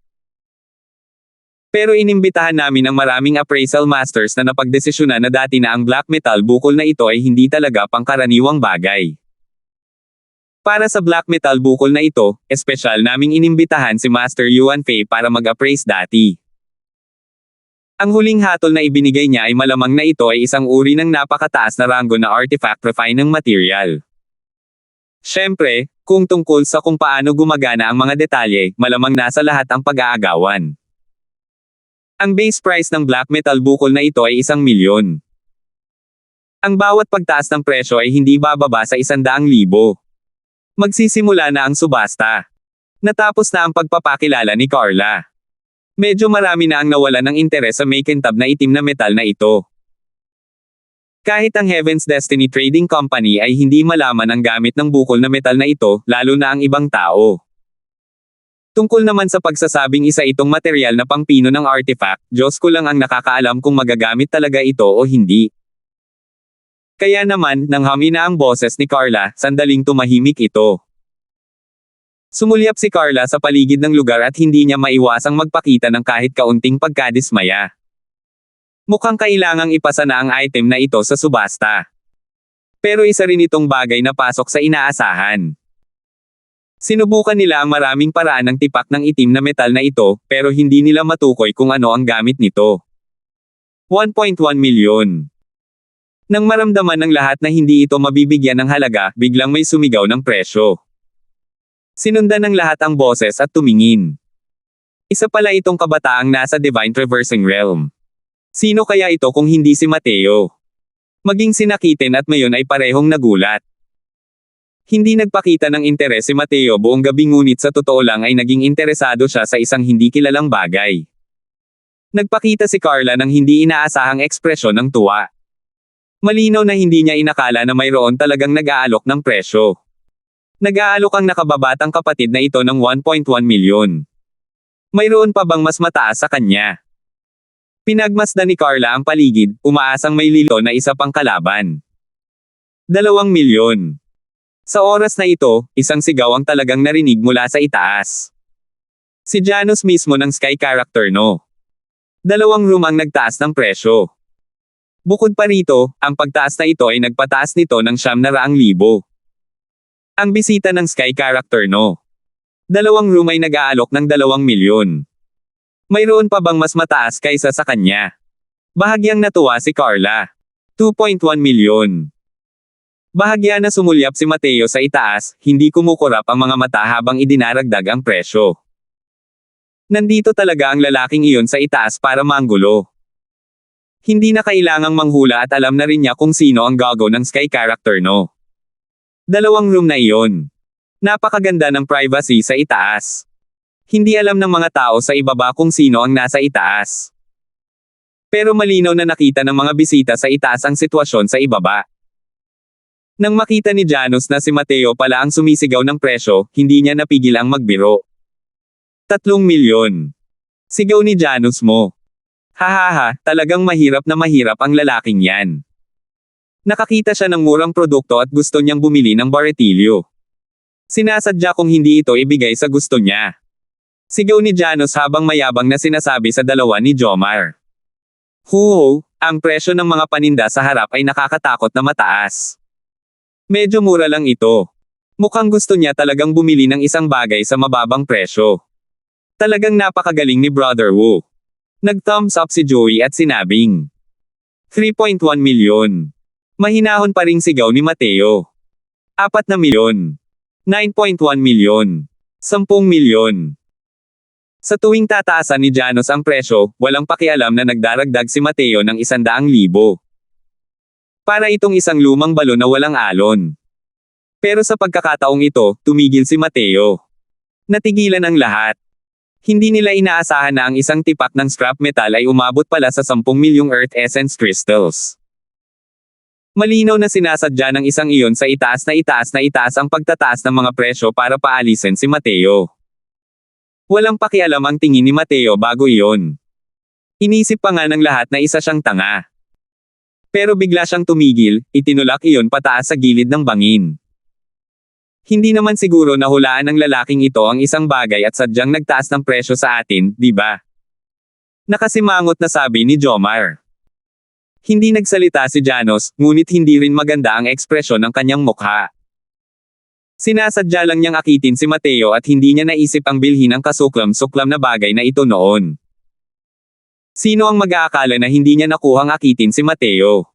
Siya mismo ay naakit din pala. 10 milyon minsan. Nakita ni Carla na hindi gumalaw si Mateo sa buong oras at hindi niya maiwasang madismaya. 10 milyon 2 beses. Ang ekspresyon ni Janus ay walang kapantay na pangit. Ang pangunahing layunin niya sa pagkakataong ito ay ang banal na artifact. Ngunit para mabili ang 3-leaf stone dati, medyo sobra na ang nagastos. Hindi gaanong mahalaga sa kanya ang 10 milyon. Pero kung bibili ka ulit ng isang tipak ng scrap metal, tiyak na mamamatay sa kakatawa ang mga tao. Bukod pa rito, ang halagang 10 milyon ay maaaring gumanap ng mahalagang papel sa huling labanan ng pakikipagbuno. Bagamat mataas ang katayuan ni Janos, limitado rin ang kredito na magagamit niya. Hindi posible na makakuha ng walang limitasyong kredito. 10 milyong. 10.1 milyon. Sa huling sandali, muling narinig ang boses ni Mateo. Sa pagkakataong ito, halatang medyo nag-aalangan ang boses niya. Hahaha. Gaya ng sabi ko, itong mahirap na walang kwenta ay hindi man lang makapaglabas ng 10 milyon, at naglakas loob pa siyang pumunta sa isang subasta na tulad nito. Humagalpak ng tawa si Janos. Sa isang banda, para malaman ang limitasyon ni Mateo. Sa kabilang banda, para pagtakpan ang kanyang pagkailang mula kanina. Jantong, ang layunin natin ngayon ay ang banal na artifact na iyon. Mas mabuting huwag ka nang gumawa ng hindi kinakailangang gulo, paalala ni Jomar. Tumanggaw si Janos at umatras din kasabay nito.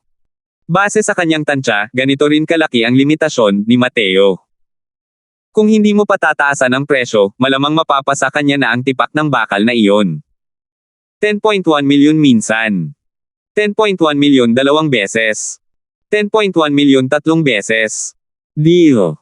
Binabati kita sa nakababatang kapatid na ito sa pagkakuha ng ika-9 na item sa subasta.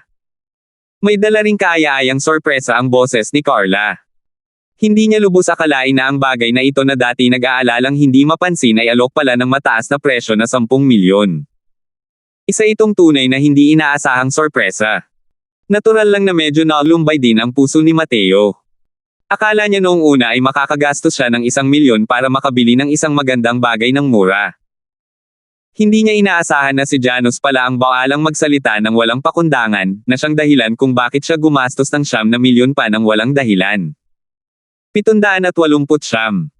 Kapatid na Crosswell, maaari kayang may kakaibang aspeto ang kasuklam-suklam na bukol ng metal na ito. Medyo nagtatakang tanong ni Kitten. Sa tagal ng kanilang pagsasama, alam nilang lahat ang pagiging maingat ni Mateo. Kung ang metal bukol na ito ay talagang walang kahit isang katangiang pantubos, imposibleng gumastos si Mateo ng 10 milyong Earth Essence Crystals para mabili ito. Siyempre, para sa kasalukuyang Mateo, ang 10 milyon ay hindi naman talaga maituturing na kalakihan. Sa ilang buwang pagbubukas ng Fragrant Medicine Pavilion, kumita na siya ng halos 100 milyong Earth Essence Crystals. Kanina, sinadya niyang magkunwaring nag-aalangan para hindi magtaas ng presyo si Janos. 10 milyon, ito rin ang presyong tinansya ni Mateo dati. Kung napakaliit, tiyak na hindi mabibigo si Janos. Determinado si Mateo na makuha ang bukol na metal na ito. Kahit na gumastos siya ng 10 milyong kristal ng Earth Essence, naramdaman ni Mateo na sulit ito. Sulit na sulit. Ang mga artikulo sa subasta na ito ay magpapalaya sa mga paghihigpit kapag nagsusubasta. Maaaring gamitin ng mga bisita ang banal na pangunawa at mga mata upang siyasatin ang mga paninda sa subasta. Gumamit si Mateo ng Divine Sense para lampasan ang black metal bukol na ito kanina at natuklasan niya na ang mga gininto ang karakter sa kanyang dagat ng kamalayan ay may kakaibang mga aktibidad. Ang tuklas na ito ay labis na nagpamangha kay Mateo. Simula nang makuha ni Mateo ang mga gininto ang karakter na ito, wala na siyang paraan para magamit ang mga ito. Bagamat patuloy niyang sinubukang intindihin ang mga gininto ang karakter na ito, napakabagal ng pag-unlad nito. Tulad ngayon, automatikong lilito ang mga gininto ang karakter na may kakaibang mga aktibidad, ito pa rin ang unang beses na nakasalamuhan ni Mateo. Akala pa nga niya ay walang kukuha ng kahit isang piraso ng scrap metal bago siya magsimula. Hindi niya inaasahan na si Janos pala ang magpapagasto sa kanya ng karagdagang 9 milyong Earth Essence Crystals. Tahimik na itinala rin ni Mateo ang utang na ito. Nang makitang nagtatanong si Kitten, bahagyang ngumiti si Mateo at sinabing, kasalukuyan akong nangongolekta ng ilang materyales kamakailan. Dahil sinabi pa nga ni Master Yuan Fei mo na ang metal bukol na ito ay isang mahusay na materyal, natural lang na kailangan ko itong ibid. Napakahalaga ng mga gininto ang karakter. Malinaw na hindi ito basta-basta ibubunyag ni Mateo. Kaya naman, nakahanap siya ng dahilan para iwasan ito ng kaunti. Mabuti na lang at napakalakas ng kasikatan nitong si Yuan Fei. Sa kanyang mga salita, natural na kakaunti ang mga taong magdududa. Pagkatapos ng subasta, medyo nabawasan ang interes ni Mateo. Magaganda naman ang mga bagay na ibinebenta sa subasta. Pero hinamak niya ang mga ito ng husto. Gusto lang niyang matapos agad ang subasta para mapag-aralan ng maayos ang black metal bukol na ito. Sa wakas, nakahanap na ng mamimili ang 12 unang artikulo, at nakapasok na sa subasta ng huling artikulo sa subasta. Lahat ay lubos na sumigla. Ang subasta ngayon ay umabot na rin sa huling yugto. Nang marating ang huling artikulo sa subasta, nagising ang buong pagkatao ni Carla dahil dito, na nagbigay sa mga tao ng pakiramdam ng nagliliwanag na espiritu. Alam ko na sa lahat ng mga bisita, maraming tao ang nag-aasikaso sa huling banal na artifact ngayong gabi. Ako, si Carla, ay maaaring managot at sabihin sa lahat at ang banal na artifact na ito ay tiyak na hindi kayo bibiguin. Sa totoo lang, nang malaman ni Carla ang pinagmulan ng banal na artifact na ito, labis akong natuwa na makapag-host ng subasta ngayong gabi. Huwag nang magsalita pa, anyayahan natin ang huling artikulo sa huling subasta ngayong gabi. Nang ipinakikilala ni Carla ang item na ito sa subasta, ang mapang-akit na hangin sa kanyang mukha ay tuluyang naglaho ng walang bakas. Ang kanyang buong pagkatao ay naging seryoso, parang ibang tao mula sa kanyang dating anyo. Hindi sinasadyang naging mausisa rin si Mateo. Anong klaseng banal na artifact ang kayang magpabago sa isang maganda at mayanhing ginang? At ang pagpapakilala ni Carla ay lubos na pumukaw sa gana ng lahat. Habang papalapit ito sa huling banal na artifact na ito, lalong nagiging kaba ang emosyon ng lahat. Sa gitna ng mga titig ng lahat, isang payat at magandang mahabang espada ang iniharap sa entablado. Sinuri ng lahat ang mahabang espadang ito ng may mausisang mga mukha. Hindi pa naaalis ang mga paghihigpit. Hindi nila alam kung anong mga kamangha-manghang aspeto mayroon din ang mahabang espadang ito. Pero nang marinig ang kahulugan ng mga salita ni Carla, tila malaking bagay ang mahabang espadang ito. Sok-sok. Kahit hindi pa natatanggal ang mga restriction ng longsword na ito, mukhang-hanga naman. Sabi ni Mayon. Hey, Kuya Crosswell, sa tingin mo ba ay tataas ang kapangyarihan mo o hindi kapag ipinakita ko ang quicksword art kung ipapababa ko itong longsword? Kuya Crosswell. Hindi sinagot ni Mateo ang mga sinabi ni Kitten, at hindi niya maiwasang lumingon kay Mateo. Nakita niya ang titig ni Mateo na nakatitig ng diretso sa mahabang espada, ang buong katawan niya ay parang may ginagamit na spell para pigilan ang paggalaw, at hindi gumagalaw. Kuya Crosswell. Anong nangyayari sa iyo? Siniko ni Kitten si Mateo. Biglang nagising si Mateo bago niya natuklasan ang pagkawala ng kanyang kahinahunan at hindi niya napigil ang ngumiti habang sinasabi, ito ang unang beses na nakakita ako ng banal na artifact. Medyo nabalisa ako, huho. Ito pa rin ang unang pagkakataon ni Kitten at Mayon na makitang nawala ng kontrol si Mateo ng ganito. Kahit hindi sila lubos na naniniwala sa mga sinabi ni Mateo, hindi rin nararapat para sa kanila na magkomento ng marami. Sa mismong oras na ito, pinakawala ng mga paghihigpit sa mahabang espada. Isang malakas na sword chi ang agad na bumalot sa buong lugar ng subasta. Napakatapang at napakatalas na espadang chi. Ito ba ang lakas ng isang banal na artifact? Napakaganda talaga ng espadang ito. Kahit gaano pa kamahal ang ibayad ko, kailangan ko pa rin itong bilhin. Haha, ang banal na artifact na ito ay talagang pambihira. Hindi nakakapagtaka na iginagalang ito ng ganito ng Heaven's Destiny Trading Company. Walang sino man ang gumagamit ng mahabang espada, at kaya nitong maglabas ng napakalakas na espada ng mag-isa. Talagang kahanga-hanga. Umalangaw-ngaw ang mga bugzo ng damdamin sa buong lugar ng subasta. Malinaw na sa sandaling umakyat sa entablado ang mahabang espadang ito, namangha ang lahat. Bawat isa sa kanila ay nangangati na para subukan, inihahanda ang kanilang mga pitaka, at nagpaplanong aibid ang espadang ito. Bahagyang ngumiti si Carla at sinabing, mukhang nasiyahan ang lahat sa espadang ito. Pero huwag kayong mag-abala. Hayaan ninyong ipakilala muna ni Carla ang pinagmula ng espadang ito. Sandaling tumigil si Carla, iniunat ang kanyang magagandang daliri, at marahang hinaplos ang katawan ng espada, ang kanyang mga mata ay puno ng paggalang. Ang pangalan ng espadang ito ay Star Moon Sword. Sa tingin ko ay ibang-iba ang pangalan nito sa lahat.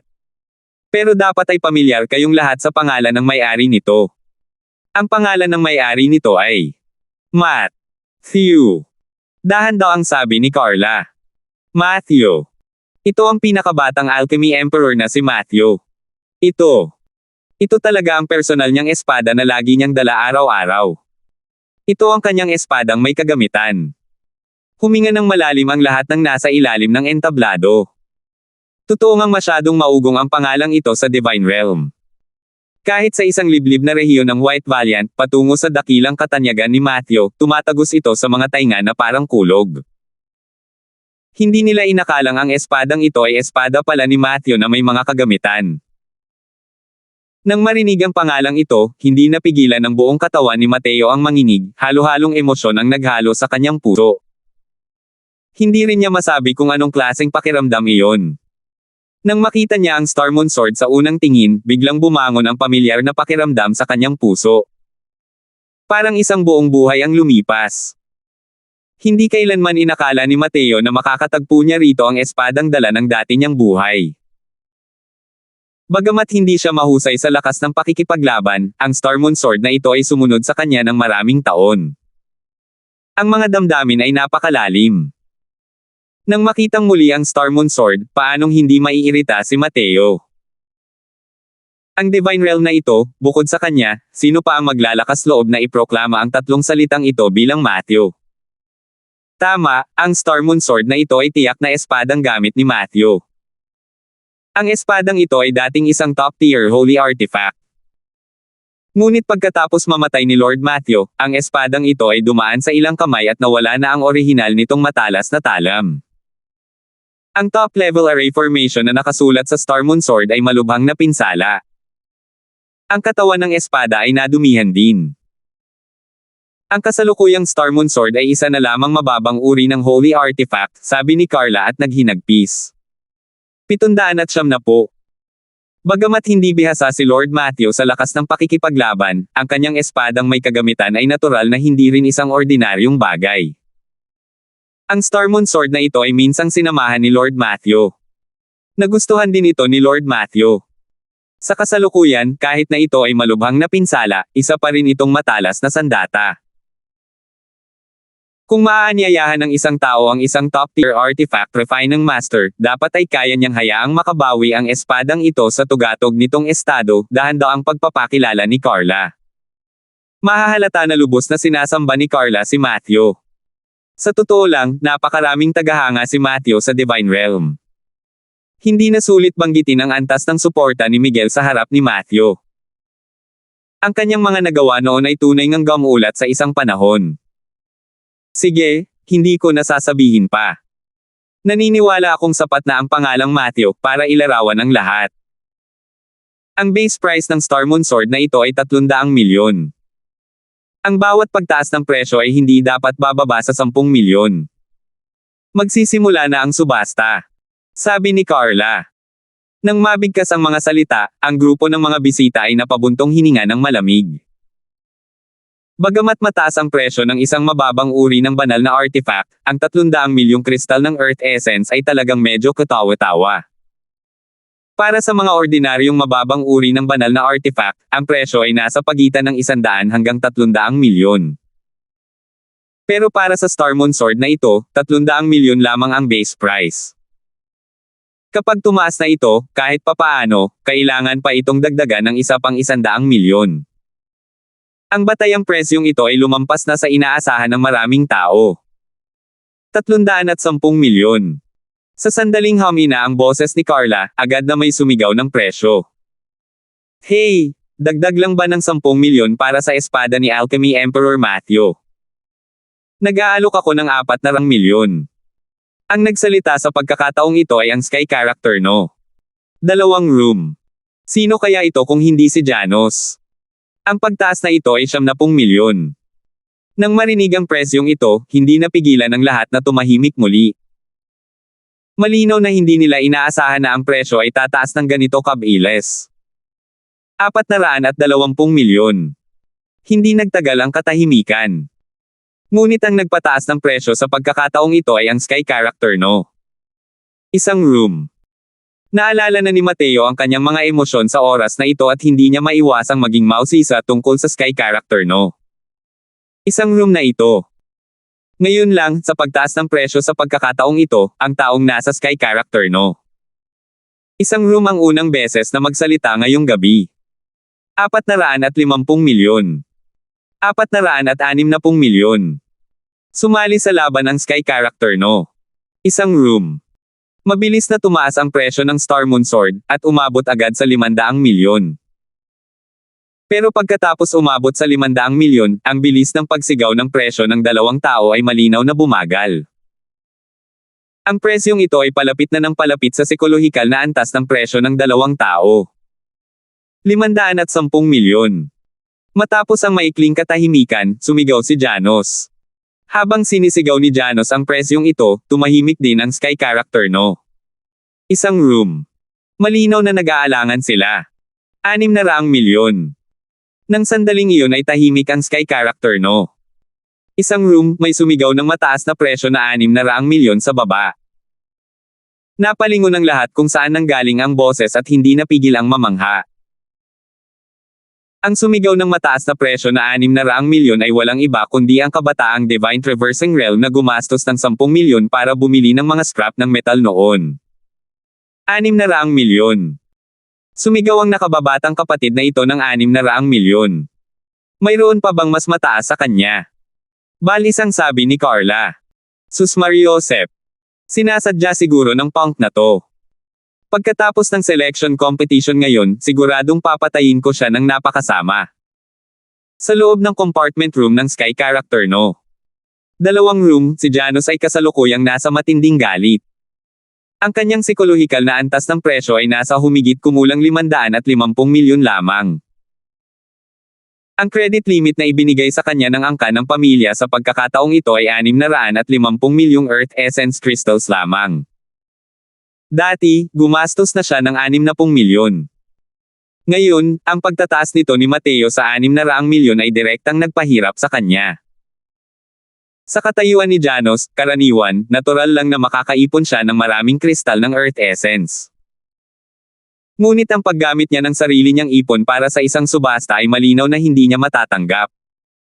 Naaliw si Jomar nang makita ang sitwasyon, ang Star Moon Sword na ito ay talagang higit pa sa halaga nito. May potensyal pa rin itong umunlad. Naniniwala akong hindi magsasalita ang angka ng pamilya dahil lumampas na ito sa ilang Earth Essence Crystals. Punong-puno ng galit ang ekspresyon ni Janos habang sinasabi niya, alam ko, pero hindi ko kayang tanggapin ang pang-iinsultong ito. Malamang nahulaan na ng baliw na ito na ako iyon. Niloko ko siya ng 9 milyon, niloko niya ako ng 70 milyon. Sa mismong oras na ito, narinig ang boses ni Carla, 600 milyon minsan. 600 milyon 2 beses. 610 milyon. Sigaw ni Janos. 610 milyon. Nag-aalok ang bisita ng Sky character no. Dalawang room ng 610 milyon. Mayroon pa bang mas mataas pa? Ang magagandang mata ni Carla ay puno ng pag-asa ngunit tumingin kay Mateo. Bahagyang ngumiti si Mateo, ngunit malamig ang kanyang bibig na nagsalita, 700 milyon. 700 milyon. Nag-aalok ang kapatid na ito ng 700 milyon. Sampal. Sa Sky character no. Dalawang room, isang tasa ang nabasag at nadurog. Ang kulit na to, sobra-sobrang nang-aapi sa iba. Gusto mo bang maglaro? Gusto kong makita kung kailan ka makakapaglaro. Sabi ni Janos nang may matinding galit. 750 milyon. 750 milyon. Nag-aalok ang Sky character no. Dalawang room ng 750 milyon. Ang presyong ito ay higit na lumampas sa inaasahan noon. Medyo nanginginig pa ang nasa sabik na boses ni Carla. Ilalagay ng tatay mo lahat ng pribadong ipon ko. Tingnan mo kung kaya mo pa bang maglaro o hindi. Sabi ni Janos sabay tawa ng malamig. Pero hindi pa rin humihina ang boses niya nang muling marinig ang boses ni Mateo, katulad noong binibili niya ang black metal lump kanina. 1 bilyon. Bahagyang umalangaw-ngaw ang dalawang salita sa lugar ng subasta. Natigilan ang lahat. Katulad ng iniisip ni Janos, inakala rin ng lahat na naghihiganti si Mateo sa pagkakataong ito. Pero ang sabay-sabay na pagtataas ni Mateo ng presyo sa 1 bilyon ay isang bagay na hindi inaasahan ng lahat mula simula hanggang katapusan. Hindi nakapag-react si Carla ng ilang sandali at talagang natigilan sa entablado. O 1 bilyon. Dinagdagan ito ng nakababatang kapatid na ito sa 1 bilyon. Mabilis na tumugon si Carla, at lalong tumaas ang tono ng kanyang boses. Halos masigaw na niya ang huling 2 salita. Walang mag-aakala na ang Star Moon Sword na ito ay itinaas pala sa mataas na halaga na 1 bilyon. Natigilan din si Janos. Hindi niya inaasahan na si Mateo ay maglalaro ng ganito kalaki. 1 bilyon. Mayroon pa bang mas mataas? 1 bilyon minsan. 1 bilyon 2 beses. Sandali lang. Nangakmang hahampasin na ni Carla ang martilyo at magdedesisyon sa presyo, may biglang sumingit sa ilalim ng entablado. Napalingon ang lahat kung saan nanggaling ang boses ngunit nakita nilang pababa na si Janos mo dahil alam na nila kung kailan. Malinaw na nakilala ni Carla si Janos. Ngumiti siya ng matamis nang marinig iyon at sinabing, ano kaya ang payo niyang Master Wu? Sumulyap si Janos mo kay Mateo nang may pag-aalinlangan at malamig na ngumiti. Si Carla, isang batang lalaking nasa Divine Traversing Realm, ay sumigaw ng mataas na presyo na 1 bilyon. Wala ba kayong hinala? Sa tingin ko, ang batang ito ay pumunta lang para punan ang mga bakanteng posisyon. Gusto kong humingi ng verifikasyon ng kapital.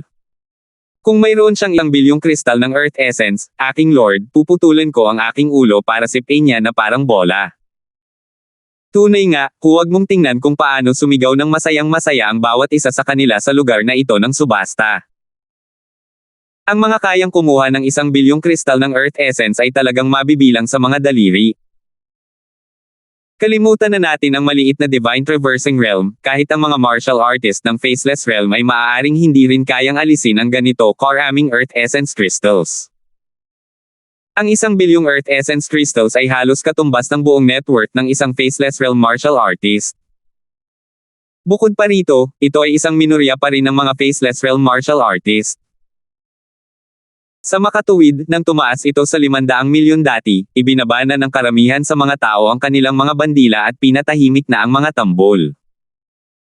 Kahit maganda ang mga banal na artifact, kung ilalagay pa ang buong net worth nito, medyo hindi sulit. Nabalisa rin sandali si Carla kanina at nakalimutan niya talaga ito. Ngayon, nang marinig niya ang pagbanggit ni Janos, hindi niya sinasadyang nagsimulang maghinala. Paumanhin, nakababatang kapatid. Para masiguro ang kapakanan ng lahat, kailangan pa rin naming verifikahin ang mga ari-arian mo. Salamat po at sinamahan ninyo ako. Ingat lagi mga master.